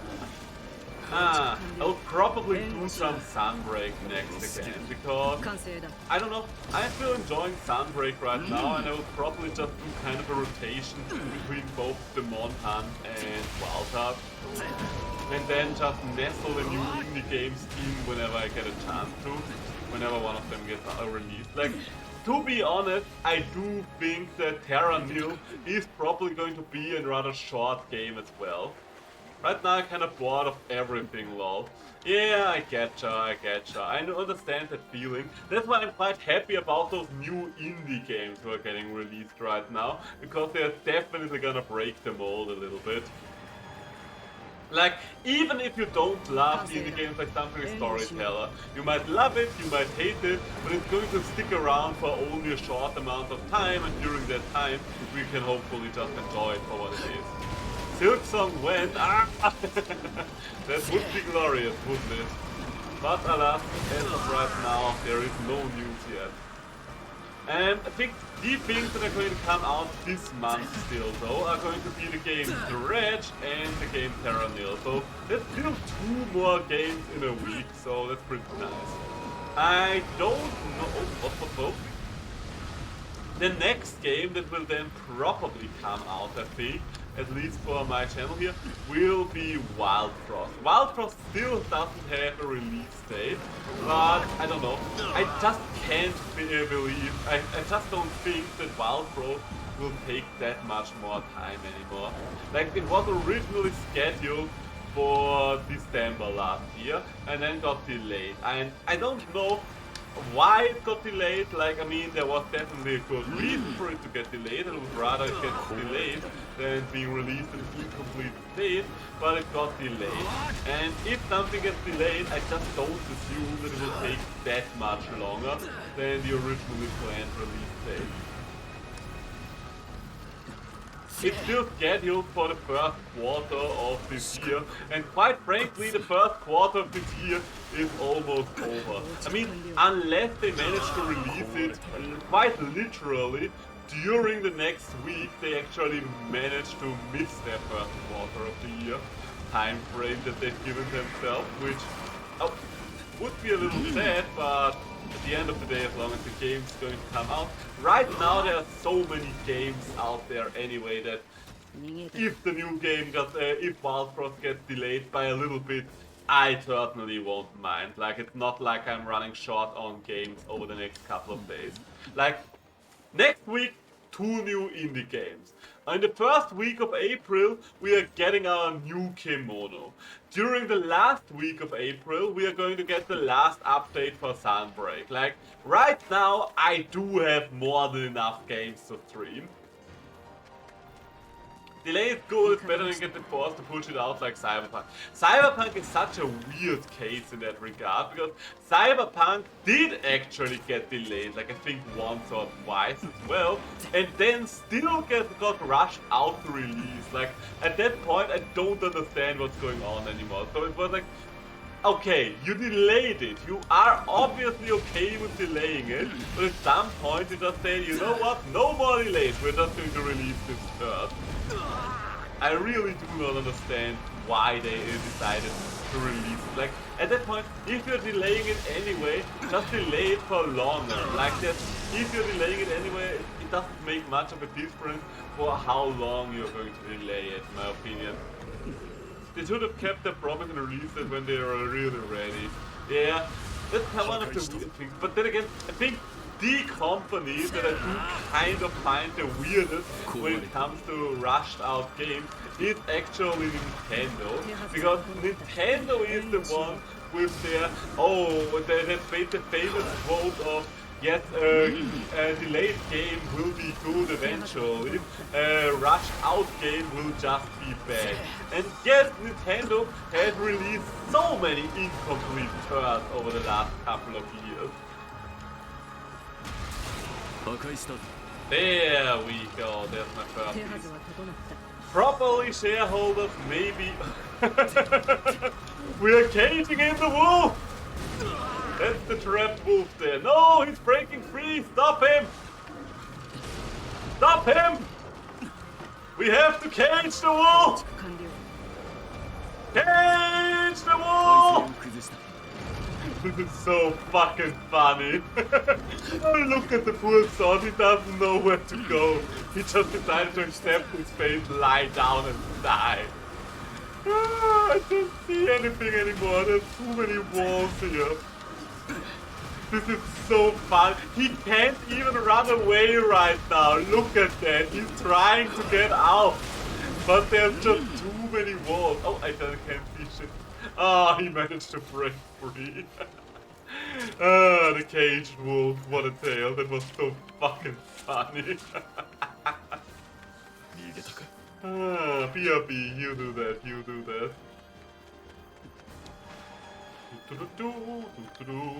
I mean, we are playing a game right now that was also definitely rushed out. I still wish this game wasn't rushed out. Like, could you imagine if this game actually had a flawless release with barely any bugs at launch? Because let's be honest, no bugs is just unrealistic, but less performance issues specifically. This game could have had a far greater impact. And I still think it had a pretty decent impact. Just saying, could have been better, because even if the game ultimately will might recover from all the performance issues, and so far all the patches they put out have been pretty good. Like, I don't have any performance issues anymore, and I haven't had them in a while. Like, a lot of people on Reddit and stuff like that are still going like, oh, this game is unplayable, but quite frankly, I think I'm just going to stop being on Reddit. And yes, I should probably never have gone to Reddit in the first. Oh wow. That was all that was left to it. Oh wow, wow. Oh well, Wellity well. Welcome to the old Wellington well. But it is kind of true that Reddit is a more toxic environment than even Twitter. I don't know why, I don't know how, but people on Reddit are just such general assholes so much of the time. And I say that as someone who is on Reddit. For the most part, I just use Reddit for stuff like builds for Monster Hunter and stuff like that, or to inform myself about updates on certain games I'm playing. And sometimes Reddit can be a certain amount of fun, but for the most part, it's just such a toxic cesspit. Oh Jesus Christ, I only just now noticed that both of you have those animal marks in the heads. You're also going for a red and blue kind of deal here, which is funny.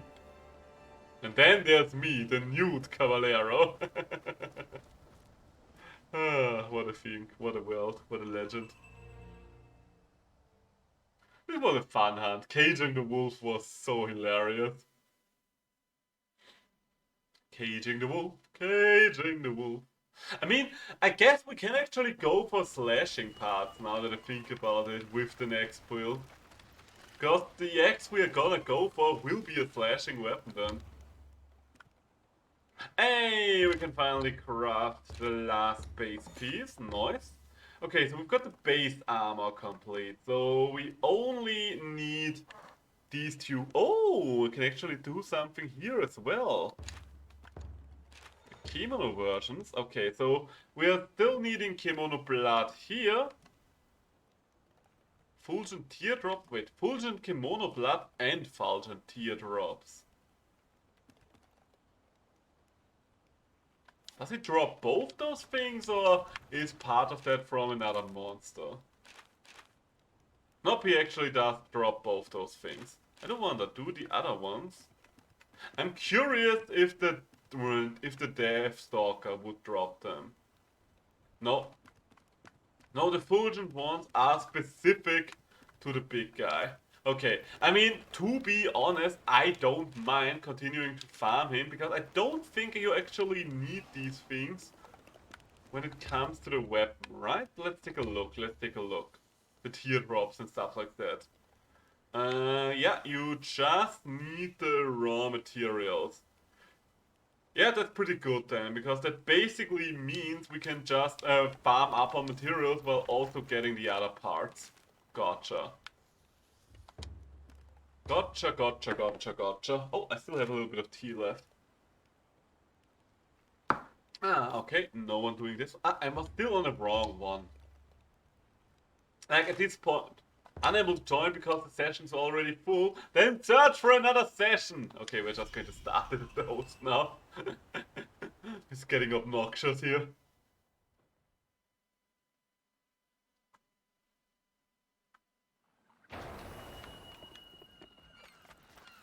So, Grimstalker, where art thou? We actually have a shit ton of completed dragon pits on this map. I mean, I think part of this is because I just have a lot to do on this map. At the end of the day, this is the map with a lot of the current endgame monsters. Therefore, I've probably just spent more time upgrading shit around here as well. I think that's probably... Is he down the Dragon Altar? Probably not down the Dragon Altar Room, like I've never seen him go down there, but aside from that, this is still my closest camp, I think.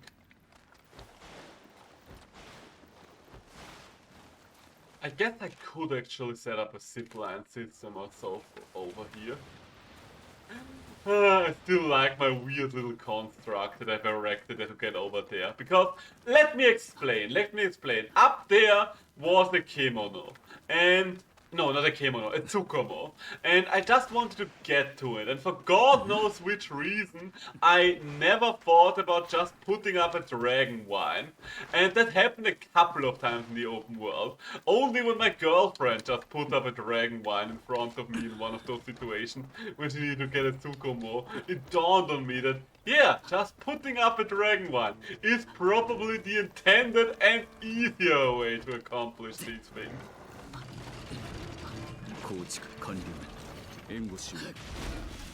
And a 1, and a 2, and a 1, 2, 3! Going strong from the get-go!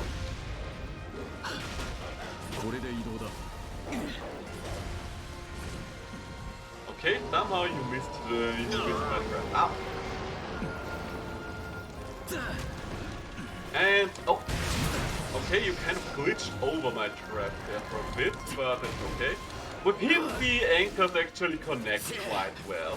Some of the smaller Kemonos are so awkward with those anchors because they are just stuck in mid-air for them. Stuff like the Ember Bloom, for example. The Ember Bloom mostly has them go through it and hover mid-air slightly above it. Ember Bloom is just too small for this game. So then, big boy, big buddy, big pal. Ow. You know what? I will put up another one. Oh, and there's a nice little harpoon there. Ooh, how nice. It's always nice when someone brings the other trap type. Oh gosh. Oh no, this is bad. Shit. Wait! I think my resilience made me survive. Oh, that's actually good. Oh gosh. Wait, am I still alive? Nope, I'm not still alive. I am not still alive. Well, I mean, I guess technically speaking, I am still alive. The skill that allows you to survive one of those overpowered hits is so good. Jesus Christ. And Nyan, you might consider healing, and I don't know about you, either my health bar for you is glitched, or you should heal. Just pointing it out there, so you seem like a slight breeze might kill you off.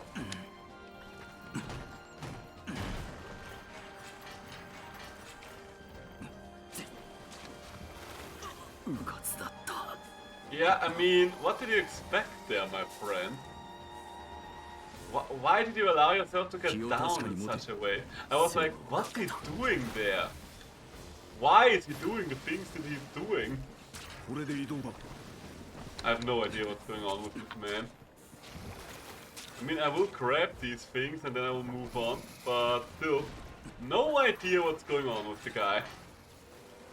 Has he run out of healing? I mean, if he's run out of healing, hopefully he'll have the common sense to pick up some more healing somewhere along the way. Just pointing it out there. Goodbye, little lizard friend. I really hope that we are actually getting a little more of an end game with whatever the next update's going to be. I mean, don't get me wrong, I am very much looking forward to a completely new Kemono type, but potential endgame sounds nice as well. Also, welcome back, Eka. Nice to see you again. So, and welcome back, Grimstalker. No idea. Oh god, Devil Answer.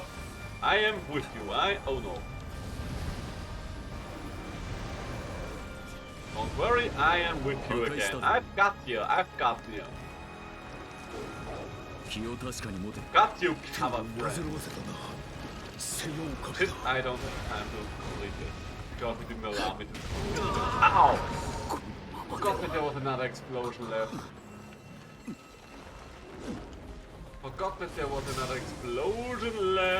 Can I rescue you? Because you're getting down quite frequently and I really don't want to lose the quest because of you. I mean, this one was actually fair, but the one where you basically just wasted your life on small enemies, I will never understand what the hell was going on with this guy's head there. Maybe it's just a claw blade user thing here. Oh. Hey, and you triggered another one. I personally prefer these traps over the harpoons, I do have to say. Like, the thing about the harpoons is, yes, the harpoons are nice because they can definitely hit your target. And, oh, I think it went. Oh, he's a limpy boy. The harpoons are definitely going to hit your target, which is nice, and they are guaranteed to hit your target right away. So if you want to interrupt anything specific, the harpoons are definitely superior weapons. But the other trap here gives you a way better window of opportunity for damage. Like, yeah, granted, the harpoon does damage itself, so it does have that going for it, which is nice. But I honestly think that the amount of damage that I can do to a monster in the time that the monster is stunned by a gun, by a net gun, dwarfs the amount of time that the harpoon can do anything. Yeah, the amount of time, the amount of damage we're not talking about. You're not in range, so we're not going to break anything more of you, but you're just going to die here. Because you are limping already, you are trapped, you are exhausted. There we go. Would have been surprised if you were making it for much longer there, my friend. Would have been surprised. I'm just going to kill him off because he dropped all of his parts right there anyway, and it will be annoying to collect them without him dead. Goodbye. Goodbye, big guy. Okay, so do we have blood or something? Okay, we've got a teardrop, that's good. Only one teardrop. I think we still need a 2 blood or something.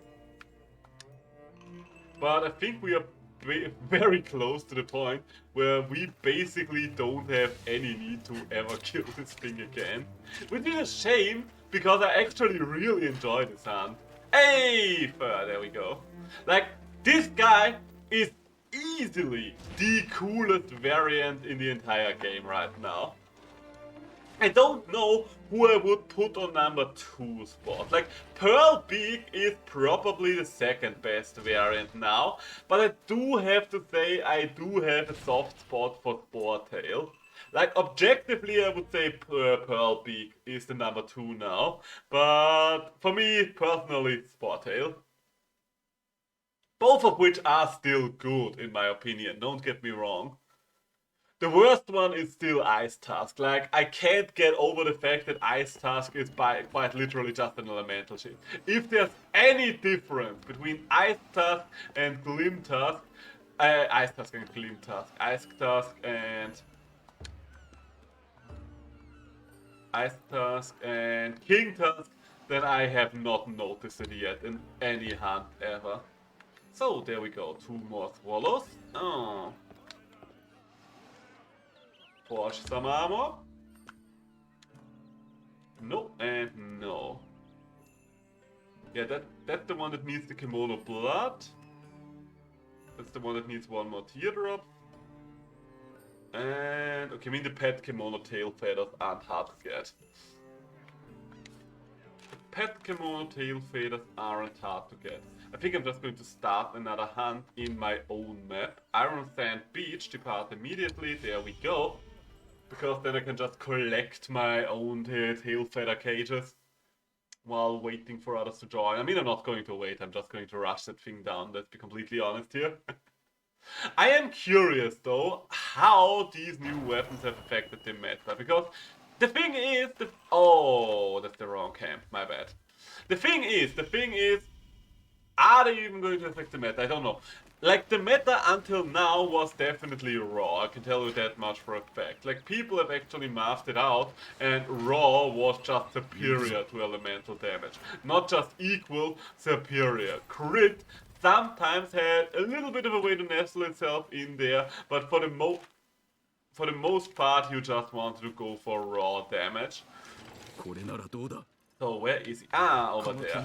So if the crit build I can actually see being valuable still, just because crit is pretty close to raw, and if crit had some form of chance to be in there in certain builds already with far weaker gear up to that point, then there's definitely a good opportunity for crit build to really shine with these new weapons now.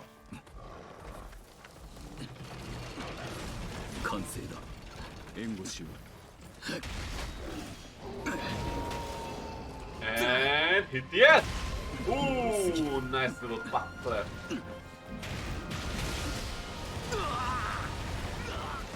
Nice little butt flap. Ow, okay, and too many little butt flaps. On my butt though. I'm still more than willing to dish out more little butt flaps. I'm just going to jump around a little bit while he does that, because the actual projectiles I do not worry about, but the grab can sometimes be a little tedious to deal with. For the most part it's fine, but if he follows it up with a big AoE that... Oh, come on, get up there.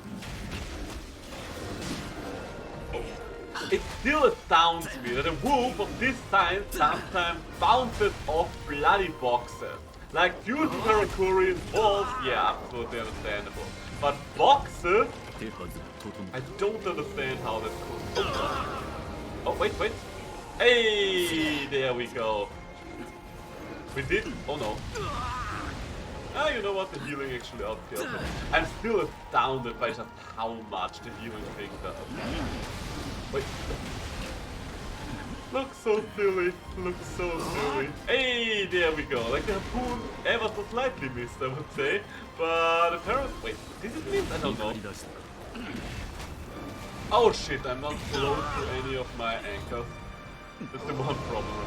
Did they nerf the range in which anchors can be used? Like, it feels like I'm running out of anchor range a whole lot more than I used to right now. Or maybe he's just fighting in smaller zones. No, that actually stopped me. Okay, I think he just destroyed my anchor. No wait, is that my anchor that I put down? I don't know, I'll have to test this out. Oh no, did someone...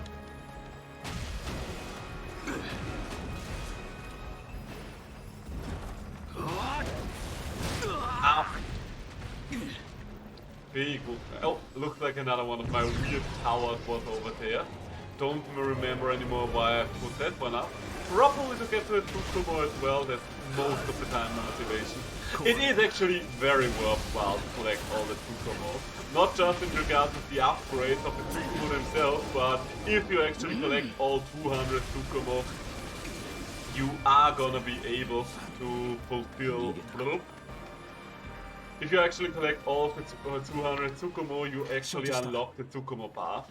That being said, I don't think you even needed all of the 200 Tsukumo. I think I unlocked the Tsukumo path a little bit before I actually got to the point of 200 Tsukumo.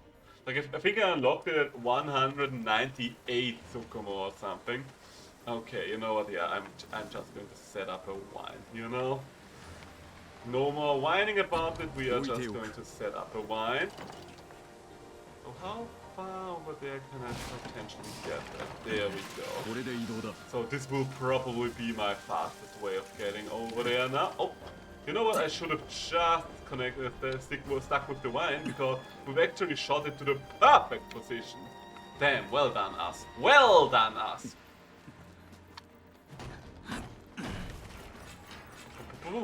We also need to still continue our Yakuza stuff. Like, the thing with the Yakuza thing is, I think it's a fine game. I just feel like you guys didn't vibe with it as much, which is absolutely fine, but I do understand that it is one of those scenarios where I just can't... Oh, wait, where? Oh, over there. I just can't ramble as much during the Yakuza game, which is a shame. And I like rambling. I think that's something that I've noticed in general. The more I can ramble in these games, the better they do usually. Like, the best kind of game allows me to ramble while providing you with a visual background to that rambling. Also, games where we can play together are quite popular. 視界が霞む Oh, wait, did someone die? No, not yet. Oh, okay, yeah. I don't understand. I mean, maybe you need to be close to the end of this little run there for the animation to trigger, but I'm not 100% certain yet what usually gets him to do this grab. Because once again, I thought he would only be able to do his grab. Oh my god, that was so cool for a while there, and then there was another wave of explosions.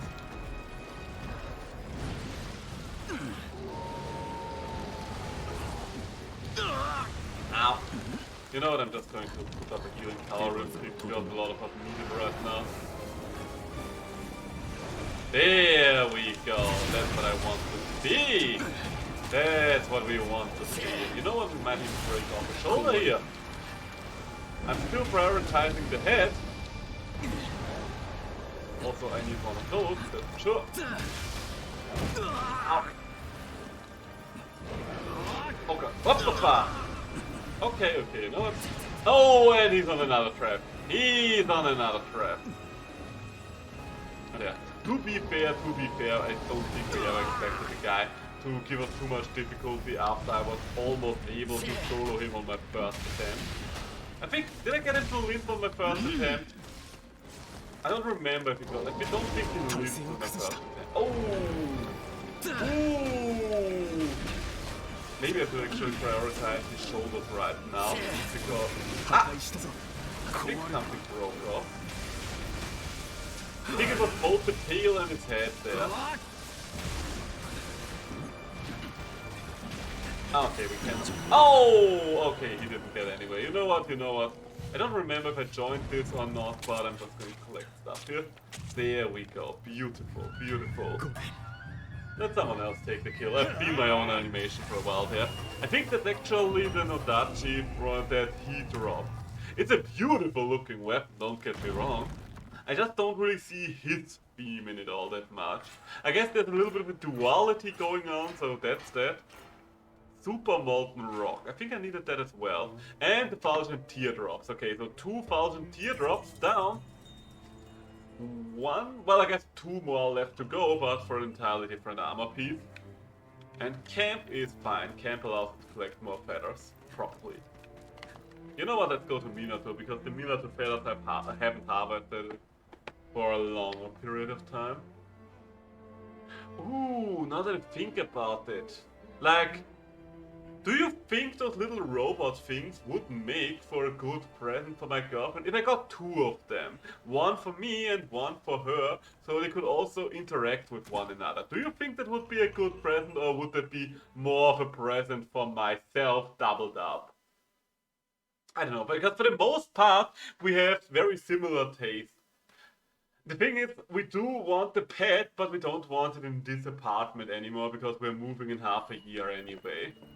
I guess if we're moving in half a year anyway and we do want to actually look for something that's a good pet in the next apartment, there won't be much need for a robot pet anymore. Forge a weapon or forge armor? Forge armor, there we go. Hey, there we go. So only needing 2 more Fulgent Teardrops. And 2 more Fulgent Kimono Blood. Okay, so we are basically done.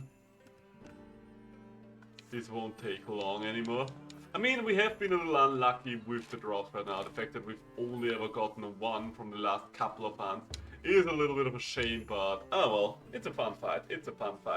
I think once we're actually done with this grind for the day, I'm probably going to wrap it up. I think my girlfriend is going to come home in 1 more hour. Yeah, so I think this is probably gonna be fine. It's probably gonna be alright. So, where am I? Where's the monster? What's going on here? Alright, over there. All the way over there.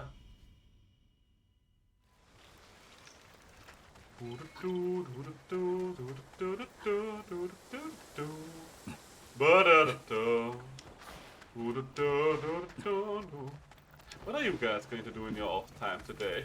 One stream so. I mean, technically speaking, if you're watching me right now, you are going to be in your off time already. Unless some of you are watching me at work, but quite frankly, I don't think any of you are watching me at work.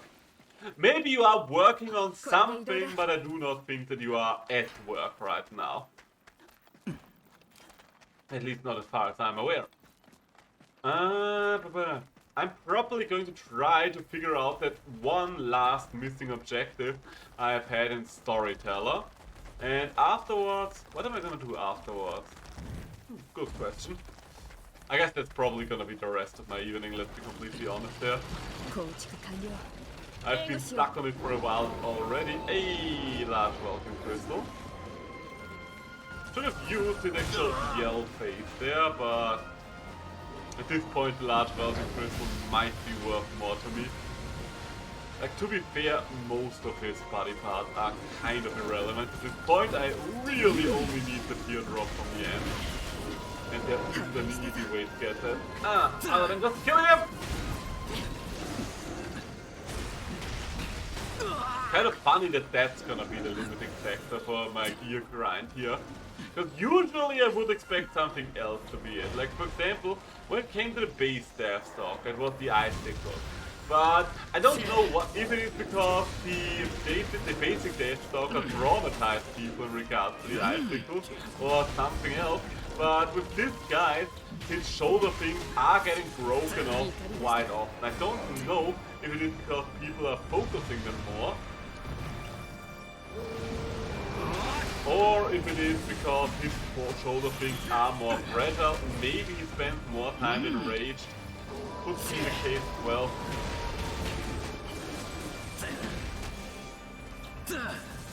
Either way, I don't really have much of a limiting factor here other than his head fur and his arm. Other than the head fur and whatever's going on with his tears and blood. But I do find that interesting. I've never really noticed that there are those items that you basically need to do get for the human path versions, and there are the other ones for the kimono path. I really didn't notice that yet. I mean, I guess it makes sense, in a sense.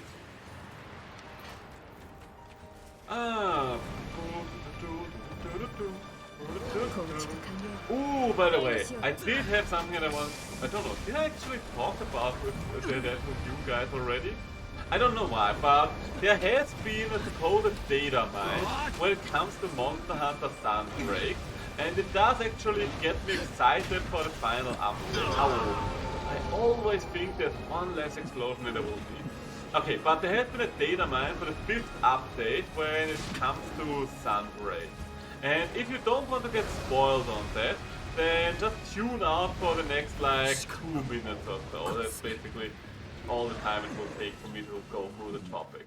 But there has been an update, a data mine for the final monster and the final update. There's supposedly 2 things, and if the data mine is correct, 2 things we're gonna get is a written version of Naldeno, which would make sense in a sense. Like, on one hand, usually monsters don't get variants or something in their game of release, but I don't really think that a written version does count as a variant. It's more like a friendly monster or something. And the other one, the actual main attraction, and I would be very hyped if that's the case, was that Amatsu might be coming back. And Amatsu was actually the monster. Well, it's not the monster I wanted to see come back the most, but it is the monster that I said would probably get the most value about coming back in Sunbreak. So that's why I am pretty decently excited about this. Okay, let's get rid of this fire. The fire things are kind of killing me right now. Oh, are we getting? Oh, hey, and there we go. I think I'm going to put it over the shoulder for a bit right now, because quite frankly, this is a good opportunity for a shoulder thing. Oh, I have no idea what I'm thinking right now. Would you guys be excited about Amatsu? Have you guys ever fought Amatsu? Would be another good question, I guess. Like, when was I think Generations Ultimate was the last game I'm afterwards. So I don't think it's very unlikely that you guys have thought I'm after. Generations Ultimate is probably close enough in the past that a lot of people have still played it. That and the fact that it's also on the Switch right now also helps. Like for the longest time it was the only way to play Monster Hunter on the Switch, so I think Generations Ultimate had a decent player base. Especially because almost all the people that weren't happy about the way Generation 5 had transformed to the Monster Hunter basically stuck with Generations Ultimate. Oh, look at this little angry squirrel there. It's so funny to see this little kid.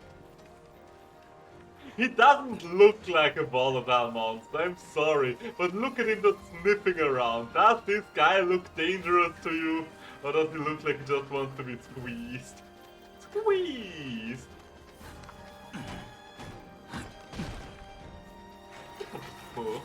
Personally, I actually like Generations Ultimate. I've played through Generations Ultimate, but I still think Generations Ultimate is worse than than 4U, and I still think both of those are worse than all the new games. Like, I have a lot of criticisms about the world, and I have a lot of criticisms about the ride, but the core improvements they made to these games are not something they can overlook. Like, especially stuff like the camera, for example. The camera work alone is such a game changer. Because, quite frankly, all the old Monster Hunters had horrific cameras. Oh god. Oh wait, no, there's one more explosion coming! Ah! I remembered it this time around, but it was too late already. It was too late already. I don't think the head has been broken yet, so there might be something I need to think of. Or are we going to go for it? You know what, whenever the hammer hits, he hits. I think that was the shoulder. Although I didn't do effective damage there on the head as well. Oh, I'm stunned, I'm stunned, I'm stunned. I don't think there's something like stun protection in this game, right? Unless this is blackout. I don't quite know which situation skill blackout protection refers. Oh, okay, spinning over one of those actually does not count when it comes to triggering it. Okay, is that the multi-explosion? Yes, well no, it's not really the multi-explosion, it's just a few small explosions here and there. Okay, is he slowing down? Is he slowing down? Turn down for what? Turn down for what? Ah, he had to interrupt the big one, did you know? This guy's not giving me any fun. That's not actually true, I'm actually having a lot of fun right now.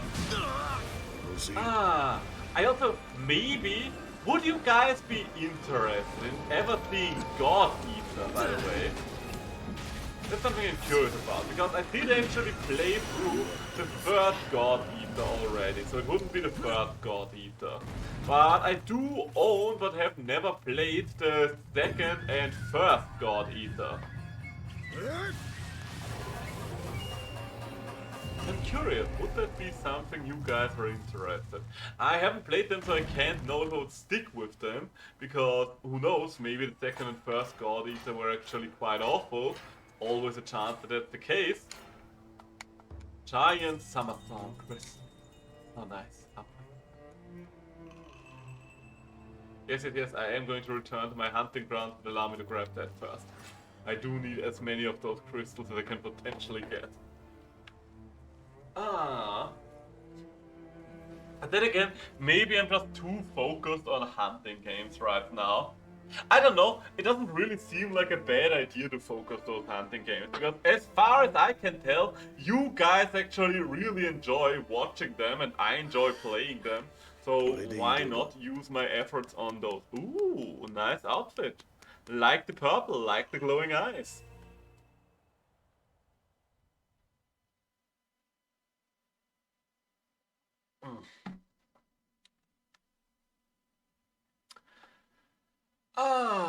I don't know. I'm probably going to keep the hammer I have right now, by the way. I've been thinking about, okay, do I want to switch this hammer over to a crit hammer? But no, I think I actually want to preserve this hammer and I'm going to do an entirely different hammer for the crit hammer. Is it even worth it to check the smithing station right now? I mean, it's just standing there, so I might as well take a look at it. Forge some armor. Human path is still missing the fulgent teardrops, and kimono path is still missing one more drop of blood. I think it's just a random chance if I get blood or if I get tears. I don't know. I think I can even get both of them at once. So it doesn't really matter. The good thing is, if we are done with his farm today, then basically, I mean, don't get me wrong, I'm still more than willing to farm with you guys if you want to do him. That shall not be the issue here, because once again, I do actually enjoy his hunt quite a lot. But it is always nice if you're done with something like that during the time where it's still popular, because right now, Wild Hearts is still in a position where the vast majority of the player base could just vanish at any given moment, or at least that's what it feels like. Oh, did the other guy die, or...? No, he didn't.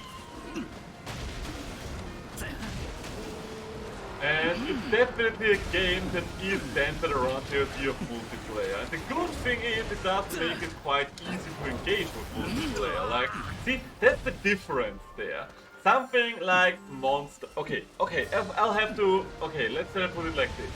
I am not a big fan of the way Monster Hunter basically gated the entirety of G rank behind multiplayer in the olden games. Like, I have been on record saying that it's a stupid system, and I'm still of the opinion. Because at some point, your player-based interest will just fade.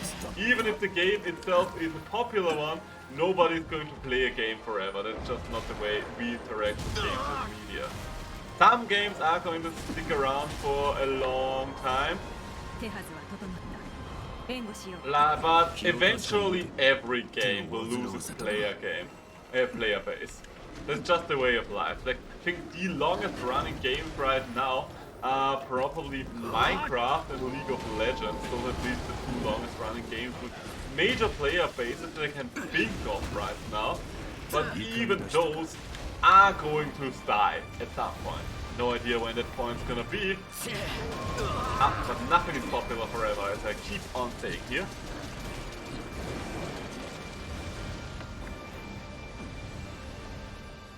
So locking an entire game mode, especially for the entirety of endgame, behind something like that, is just a genuinely bad idea. Because back in the day, yes, you did find players more easily, but I would say even with modern Monster Hunter games, it can be a little tedious to sometimes find other people. Like, for example, with World, you had to look for lobbies and shit like that.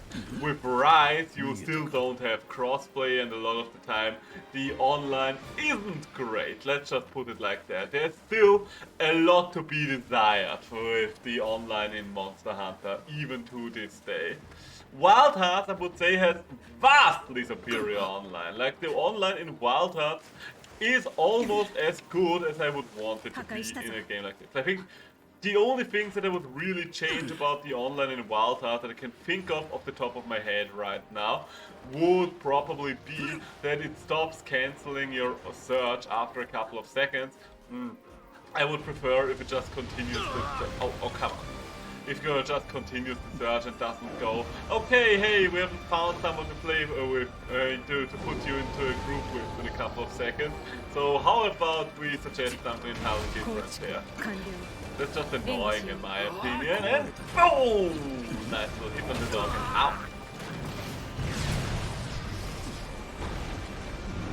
I think the cannon missed. Just putting it out there, but I'm pretty sure the cannon missed.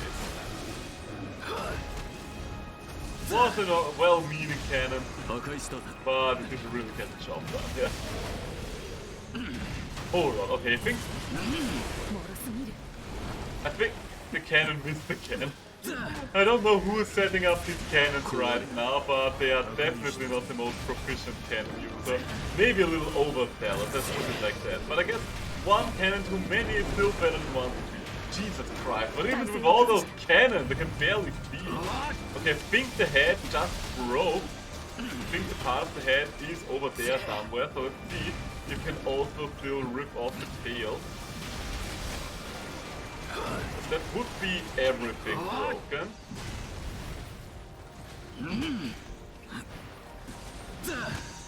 Okay.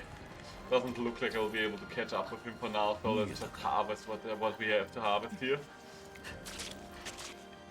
Is there like low right in here? Yeah, there's the Grimstalker fur. I thought I saw two things break in the same spot there. And they did! We've got so many of those vent tubes. If I had as many Deathly Icicles from base Deathstalker as I have vents from this guy, I would never have had any trouble with the Deathstalker farm. Jeez Louise. Oh, you know what? It is probably a good idea to teleport up there. Like, quite frankly, I might not even get there in time before they... Wait.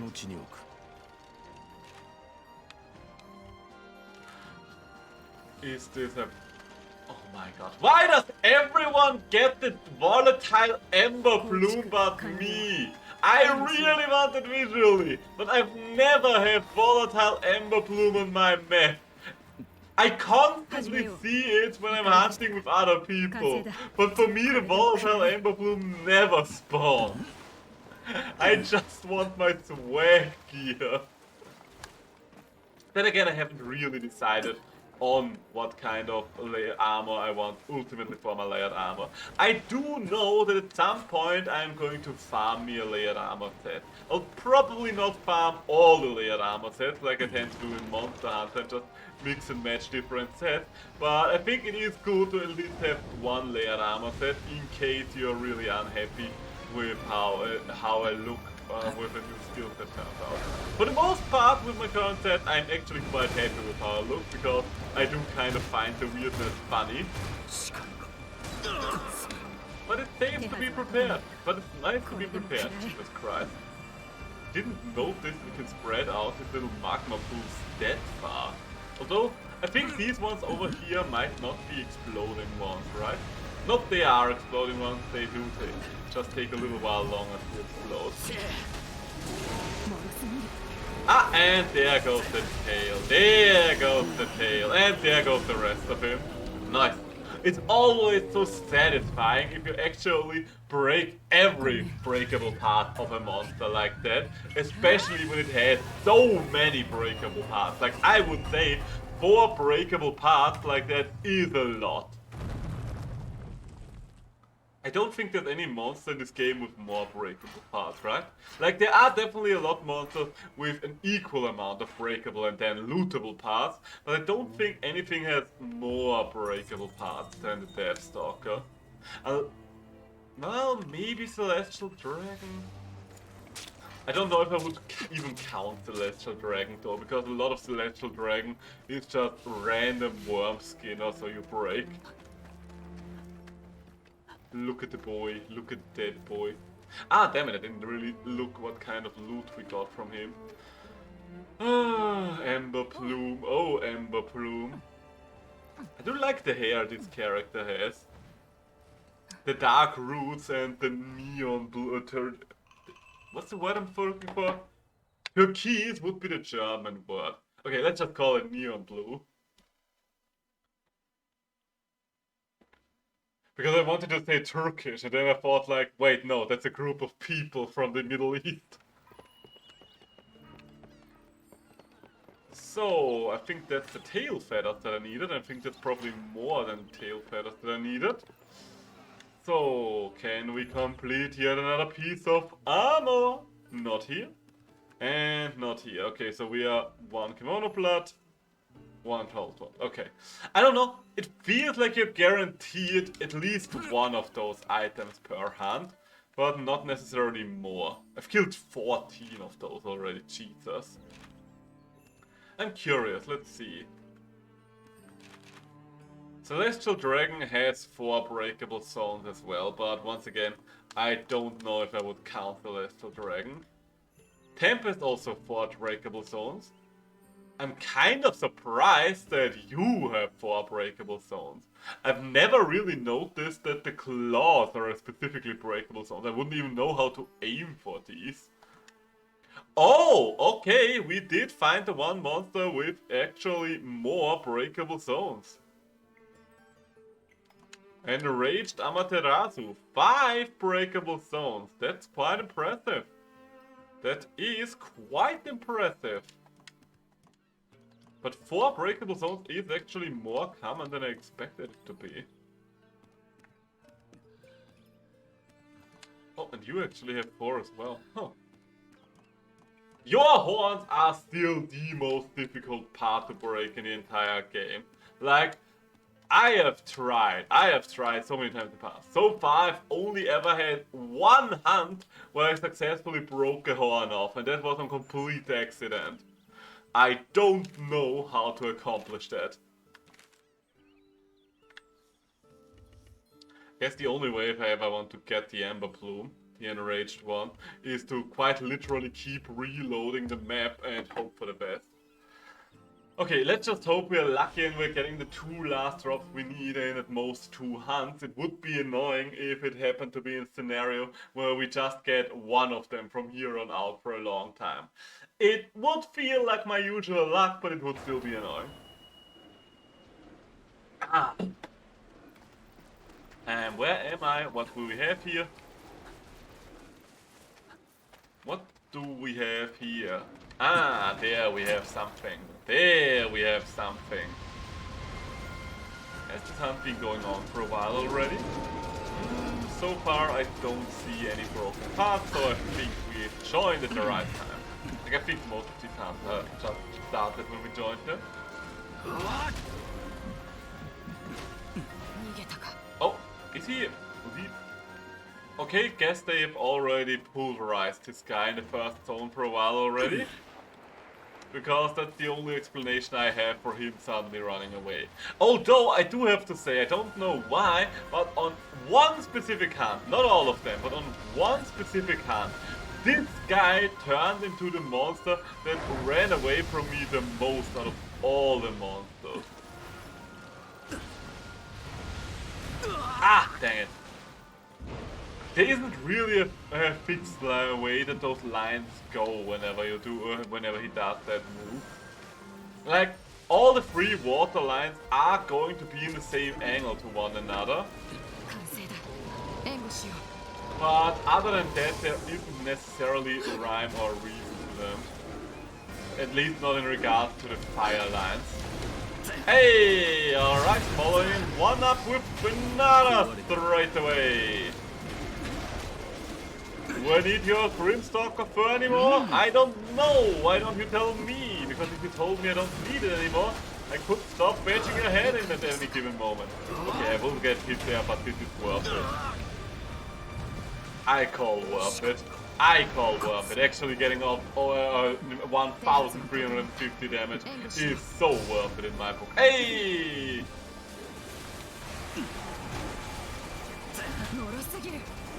Oh no. I really should have set up one more of those. Ow! Oh god. I really need to be more diligent with my celestial anchors. Because right now... Wait, is he running away again? Oh, for fuck's sake! What's going on with you right now? He's a runner again. Like, either we are doing a shit ton of damage to him, which, granted, we probably did, or this version is a coward. Maybe both. Probably both. Ah, but Jesus Christ. I mean, to be fair, I would have to run away too if I had to face me. The only enemy I could not overcome. Never overcome. Hey, volatile chicken. I do actually have kind of a soft spot for the chicken. It's a well-used base design, and I think the main reason why I really appreciate the chicken is because a lot of the time the monsters are just animal plus element, but for some reason they decided to go the extra mile with the chicken and give it a chameleon head.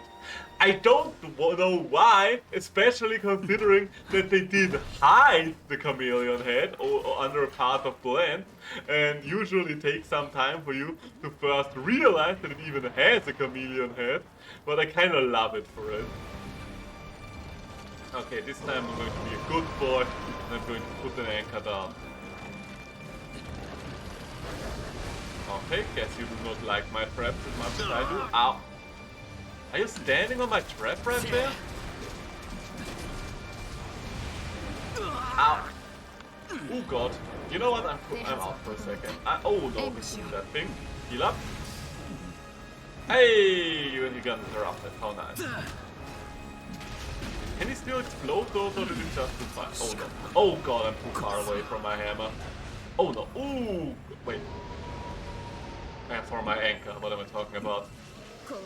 Ooh, that's a lot of damage. That's a lot of damage. Damage. Ah, and we broke one. Oh god, the other thing. No, I had very little to do with that. And follow-up explosion, and now we go in. This explosion, I know how many he does, not those. It's the one where he does constant waves after waves of explosions, where I always struggle with realizing just how many explosions have already happened and how many are still gonna happen. I always think he does one line of explosions fewer than he'll actually end up doing. Can I still hit him from over here? Ah, no.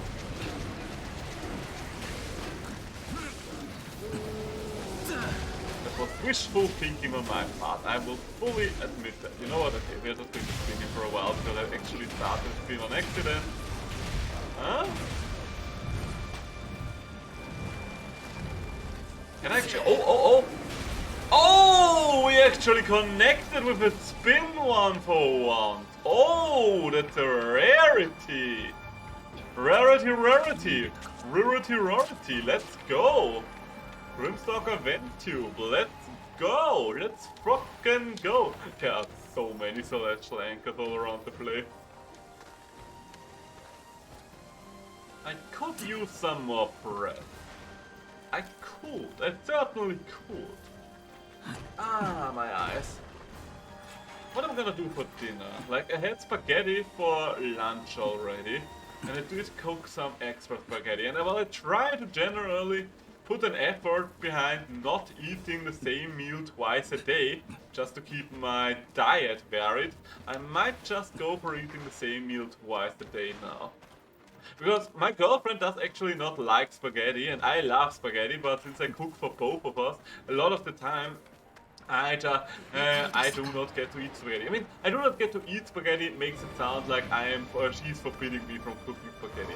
That is not the case. Her general approach to things is just cook spaghetti and I will eat something else in the meantime or so. But I as the chef in our relationship, do not like that approach because I would rather cook for both of us than cook something for me exclusively.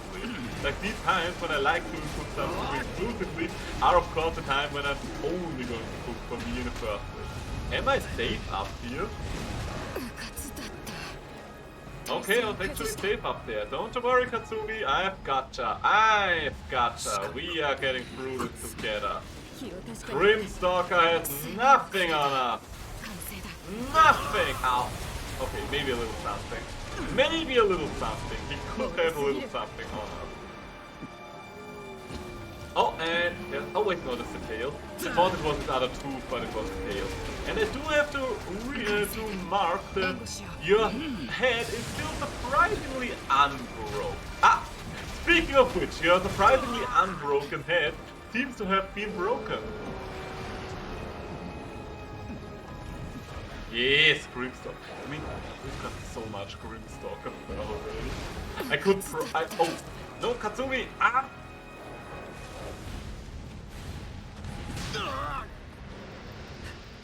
Don't you worry, Katsumi, I still got... Oh. Okay, that's awkward now. Like, let's not get a double kill here.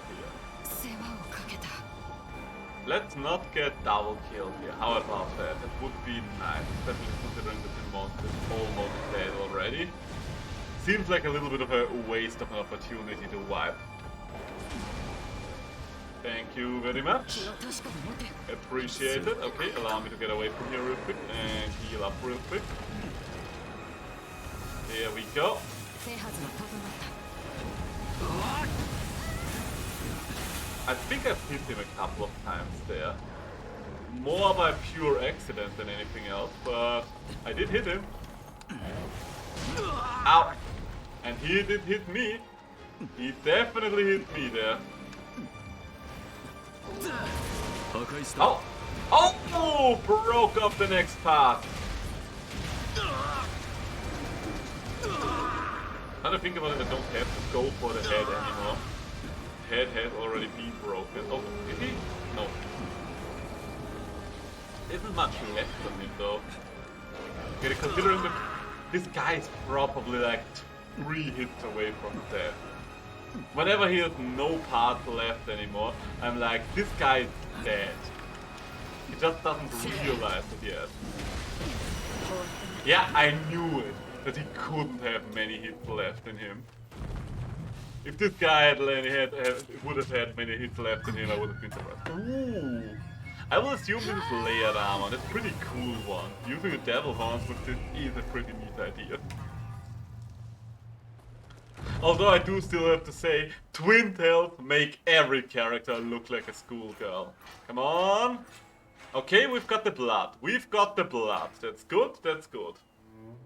So we are only missing one more teardrop, and then we are actually done with this farm for good. I think I needed one of each.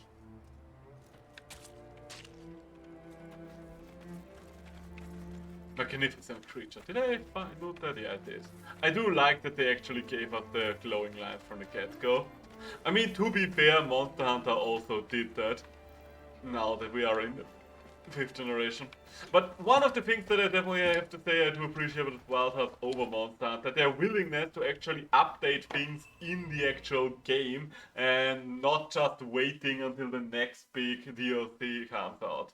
That's one of the things I think Capcom, or rather the Monster Hunter team within Capcom, is still stuck in their way of thinking of, okay, this is basically a DS game that we can't update anymore once released. And it's like, no, basically everyone has nigh constant access to the internet. You can't just change things when there needs to be a change. I'm just telling you, it's alright. We would appreciate it. There we go. That's the waste. Equip immediately. No. Leaving us with but one fulgent teardrop. One fulgent teardrop and we're done. I've been thinking about potentially just... Wait, no. That's what am I looking at? What am I looking at?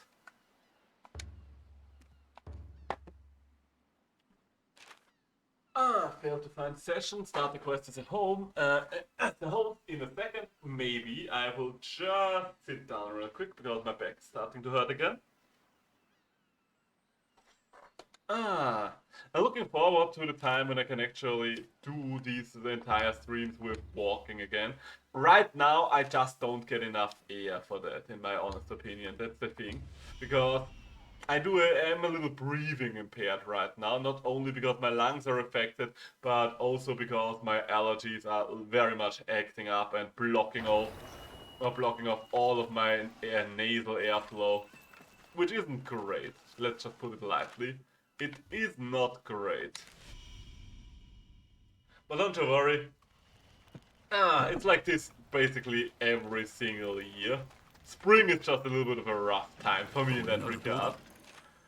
So, over there. Oh! Volatile. Wait, did I actually kill a volatile Pearlbeak in the past?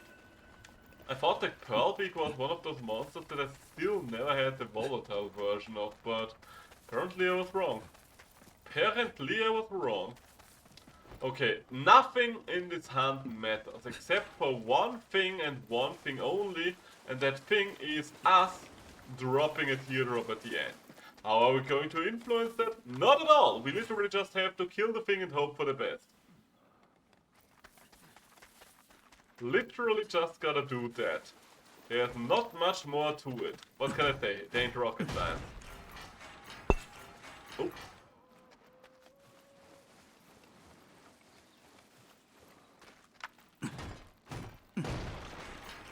Rocket science is a fascinating topic because one of the things that you don't really understand when it comes to rocket science, in my opinion, unless you are spending an exorbitant amount of time on researching it, or, well, not even an exorbitant amount of time, but unless you are definitely taking a much closer look at it, is how rocket science actually works when it comes to getting to a target. Because it isn't like you can just say, okay, there's the moon, I'm going to go over a straight line, and once we are at the end, we will end up at the moon. No, that's not how this works. Oh no. The way it does work is basically you're gonna swing along the orbit, and basically at first you're going in bigger and bigger circles, and then once you are in the orbit of your actual target, then you're going to make the circle smaller and smaller. And he's gone. And he's gone already. These guys actually ripped this guy's tail off already. That's fast. That's fast to say the least. Oh. It's very fascinating. It's a little weird to explain if I don't have visual aids next to me, but that's basically the easiest way I can put it, I think. Because whenever you see it or it gets reported upon, it seems like people are just straight up going down and just going for it. I don't know, maybe other people would not consider that, but that's the way I always imagined it. Probably because, for the most part, this is basically how it's portrayed in popular media. So let's be honest, nobody wants to sit there and watch the movie characters just calculate the perfect circle to get to their target in space. Sci-fi wouldn't be a genre if that was a thing that was commonly occurring there.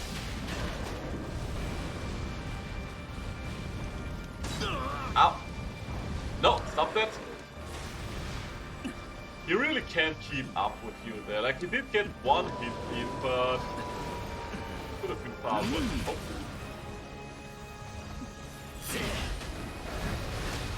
The retro anchor actually really negates the existence of the Claw Blade. Don't get me wrong, Claw Blade definitely still has a lot of value and an interesting fighting style, and there's a lot of fire mid-air here. Oh no, did someone die? No, you didn't die, okay. Hoppa! I hate that it triggers the sound effect for someone dying whenever they get down to 0, even if they have the resurrection thing. Because every single time I'm like, okay, do I need to take care of this right now? Are we going to lose this hunt if I do not take care of this right now? Are these turtles dead or are they just watching? I think they're just watching. I think you might want to leave the beach zone. Okay, this time I actually think I managed to stay in the air for long enough. There we go. And do I have... Okay, I still actually have bread, I just missed it. Oh, can I... Okay, well. We might get a couple of things in. Dang it. You can't sleep. That's a shame to hear. Sadly enough, as a chronic insomniac, I probably don't have the best tips for trying to go to sleep. So this is what staying up late too often does to me. Yeah, at the end of the day, our body is quite used to rhythms. There is only a handful of tips I have in regards to sleeping, but take all of them with a grain of salt, because at the end of the day, as I've already said, I'm a chronic insomniac, so I am probably not the best example, but a couple of more generalized tips is that a lot of the time it helps when you kind of start shutting down like 1 hour or so earlier, when you're not doing too many active things anymore, when you're just basically vibing for the last hour before going to bed, and so on and so forth. Another tip that I could give you, oh, there's a dead snake, I want that. Another tip that I could give you in regards to sleeping, and that is one that works for me personally. It might not work for you, but it works quite well for me specifically, is I can't actually sleep all that well whenever I'm in a quiet room. I know a lot of people require a quiet room to sleep, but with me, the second I'm in a completely quiet room, I just start thinking way too much about way too many things. Doesn't even have to be depressing things necessarily. It can just be things. A lot of different things. Can be God of the world. And because of that, my brain is actually getting more and more active while trying to shut down. So I usually tend to listen to podcasts and stuff like that whenever I try to go to sleep. Usually it's good to go for people with voices that roughly stay at the same volume for most reasons. That usually helps quite well. Does hanging out here count as vibing? I mean, for the most part, I would say it actually does, as long as I keep my voice level at roughly the same part. If this would be one of those streams where I had a lot more exciting moments, probably not. But considering that we are just farming Wolf Boy here, I would say my voice level will remain at roughly one level for the rest of this. Ow, ow, ow, ow, ow. But yeah, generally speaking, I can recommend podcasts for that stuff. And do I have any other tips? Okay, if everything else fails, something that works for me specifically is sometimes I just need to get up and do something again. Because at the end of the day, and there we go, there's the finish. You know what, you guys can have it. I will just go and grab this thing real quick. Because at the end of the day, when I try to force a kill, oh my god, there's the God of War in the middle of all of this fire. Very fitting, very fitting. When I try to force myself to fall asleep, it will usually result in me staying awake for even longer than when I would just get up and do something else again in the meantime. Okay, we didn't get the teardrop. So a lot of the time it's better if I go back to my computer for an hour, just mess around with shit, and then go to sleep again. It will probably still result in very little sleep, but more sleep than I would have had if I couldn't fall asleep at all. Then, of course, you did mention that you did stay up quite a while. That doesn't really help you right now, but generally speaking, it is a good idea to try to stick to a rough sleep schedule. Like even when I'm out of a job and stuff like that. I do try to get up at, well, rather go to bed between 11 and 12 p.m. every single day. No matter if I have to get up the next day or not. I usually open Bob Ross video when I sleep. For example, if that works for you, then go for it, go for it. So we didn't get the thing we needed. I don't really have a specific thing that I watched. Like, for the most part, one of my go-tos is actually Northern Lion. Northern Lion is definitely one of the best YouTubers when it comes to that stuff. Because he is very active on YouTube. Like, he posts several hours worth of content every day. He does speak in a rather monotonous voice, which is a good thing in this case. I cannot stress enough. It is a good thing. The worst kind of streamers or YouTubers in that regard are the ones that are just yelling constantly, because that will eventually rip you from your slumber again.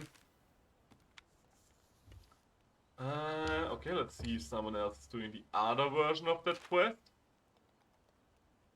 In other words, we're just starting at the host. Maybe I will have more luck with the teardrop if I'm going for the other version of this quest. Maybe. I do wonder if the Grim Stalker can actually show up in a while. I haven't really paid much attention to that, but would be curious to see. Made a request for assistance. There we go. We'll probably just start the tower. I'm also currently listening to a lot of bad video games when it comes to falling asleep. Or right now specifically, I'm re-watching or rather re-listening to a lot of old Billiam content. I don't know if those two are going to ring any bell for you, but I can really recommend checking them out. Like, not just for the sleeping stuff, but in general. Billiam and Bad Video Games are both glorious. You know what? Bad at Video Games, I'm just going to shout out the channel real quick. I think that was Bad at Video Games. I have no idea who those guys are. There we go. There we go. Billiam is a YouTuber who basically does hipster videos where he reviews or rather shows you the history of old things. A lot of the times it's old toys, but sometimes it's brands and franchises as well. It's very funny. It's mostly in the toy and video game era for him. I like this guy a lot, and Bad at Video Games is my favorite VTuber. She's hilarious. She has a very cynical humor to her, and I can appreciate that. 共に行こう Hey, got a friend. Got a friend with which we can hunt from here on out.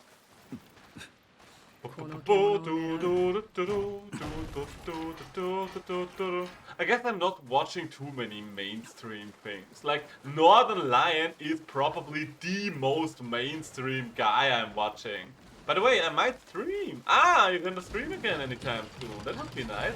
Are you going to do Sekiro tomorrow, you say? Oh. I am looking forward to that if you're going to go for it. Like, that, I'm so hyped for your Sekiro stream. You take your time with your exams, but I'm definitely looking forward to see you play Sekiro. And shout out, I mean, I guess there's not much of a point in shouting at your own channel there, but if you give yourself a shout out if you are not the only viewer right now. I do wonder, can you give yourself an SO on this channel? Like, I don't know if you can give an SO to yourself. No, Eka, please, go for it. Let me try. I would be curious, would be funny. 怒り出した Would be so funny, like it would be a little bit of a look at me, I'm doing things. Yeah, it actually works. So there we go. If anyone else is here, if anyone is watching the VODs, that's the channel of Eka. So please give him a follow. Check him out. He does keyboard content for the most part. Sometimes he's also streaming stuff like Super Autopet or Tunic, and as you might have just heard, he's gonna start Sekiro tomorrow, his first playthrough of Sekiro. So if you want to see someone else suffer the streaming instead of me, watch Eka die to bosses over and over again. The power! Unlimited power! It's kind of funny. Could you imagine if some mod on any channel ever started to actually abuse that and was like, allow me to give myself like half a dozen shoutouts a day? I guess they wouldn't remain a mod for all that long, but it would kind of be hilarious.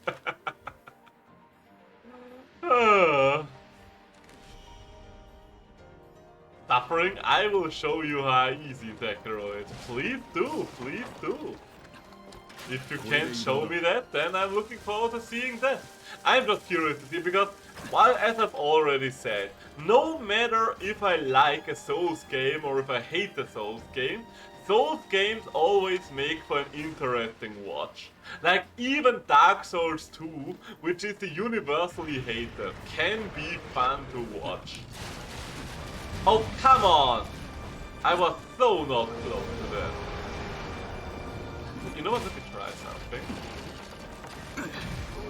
I love how much damage you can do with those things if you actually hit. Like, if I actually get to a vulnerable path with that thing, I actually do almost the amount of damage I do with my full combo. Let me see if I... There we go, that's 800 with basically no build-up. Have you seen that?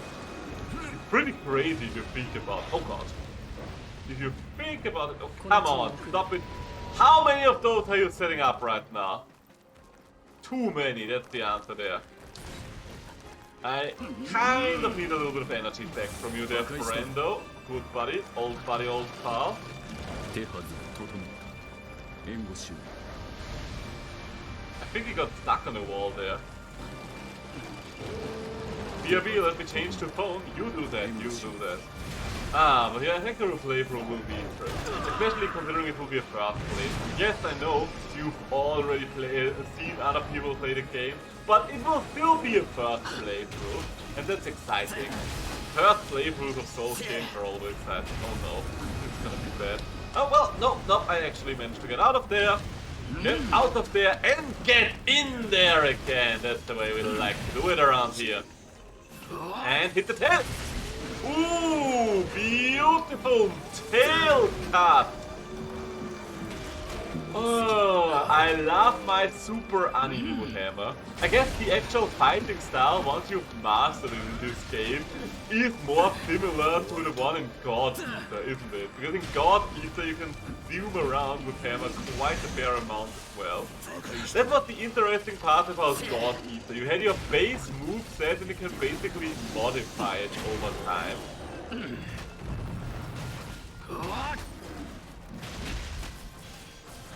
I do wonder if that was the case for all of the God Eater games or only the third one. Well, maybe it was the case for the second one and the third one, but not the first one. Oh, interrupted you there, okay. And you can't get past that small wall. It's kind of funny how much these walls can hinder Kemono. So I don't think the shoulder broke off here. I think the shoulder has... Wait, are the shoulders broken? I don't know. But I've got both of those parts, so that's good. So that's good. I do constantly feel like I've got a frog up my throat right now. It's a little weird, to say the least. Whoopa! Whoopa whoopa! Hiriba. Will this be the last hunt? A good question, isn't it? Could be the last hunt of the day. I mean, technically speaking, every single hunt of this thing could give me the one last item I need. I will just in case check if I really don't need anything else afterwards anymore for his other stuff, for his hammers. But I really feel like I don't. Like, it will be enough if I have enough material for the crit hammer, because I would like to know if the Ela hammer is actually worth it anyway. Because right now we do have Raw is king over element, and since it has more elemental damage but less raw than the Ember Plume hammer, I'm like, okay, will that even be worth it? There we go. Wow, you really managed to get away with like, what, 20 hit points? You are this guy. Oh. Okay, looks like someone else was faster there. Damn, you hit that wall good. Okay, give me the last part for the human path. Give me the last part for the human path. Yes! Fulgent teardrops. Optimal. And another tech token. I really should check out all of my talisman at some point. Hey, and looks like we are going to wrap up at the perfect time. Because the girlfriend just came back home. It is the girlfriend indeed. Indeed. Oh, and blindness. Oh my god, yes. Yes, please. Okay, I will do this in a second. I will do this in a second. He should be live for another while now, won't he? Yes. Okay. We're gonna have a good raid today. Trust me. You will want to watch that one. You will want to watch that one. But first, we are actually going to craft the thing. Hey, baby, I'm almost done. I'm just about to wrap up. Oh, alright, so you do what you gotta do? I am doing what I gotta to be doing. I'm so tired. Was work exhausting? Yes. Yeah, but now you reach the weekend, honey. Oh, we are not doing anything tomorrow. Fair. And there we go. Fulgent armor. Maybe buying something. A little Don't something. go into retail. Yeah, I think that's a general good tip in life. Okay, so we can definitely also forge the You hammer will regret your decision. once we've gone through the entire weapon path. What do we need for it exactly? 1 hard Grimstalker, 4 Vent Tube, Super Molten and Lump. Okay, That's easy. Okay, we definitely have an overkill amount of material when it comes to the hammer. The last question is the same thing the case for the umbrella? Hard Grimstock fan. The super...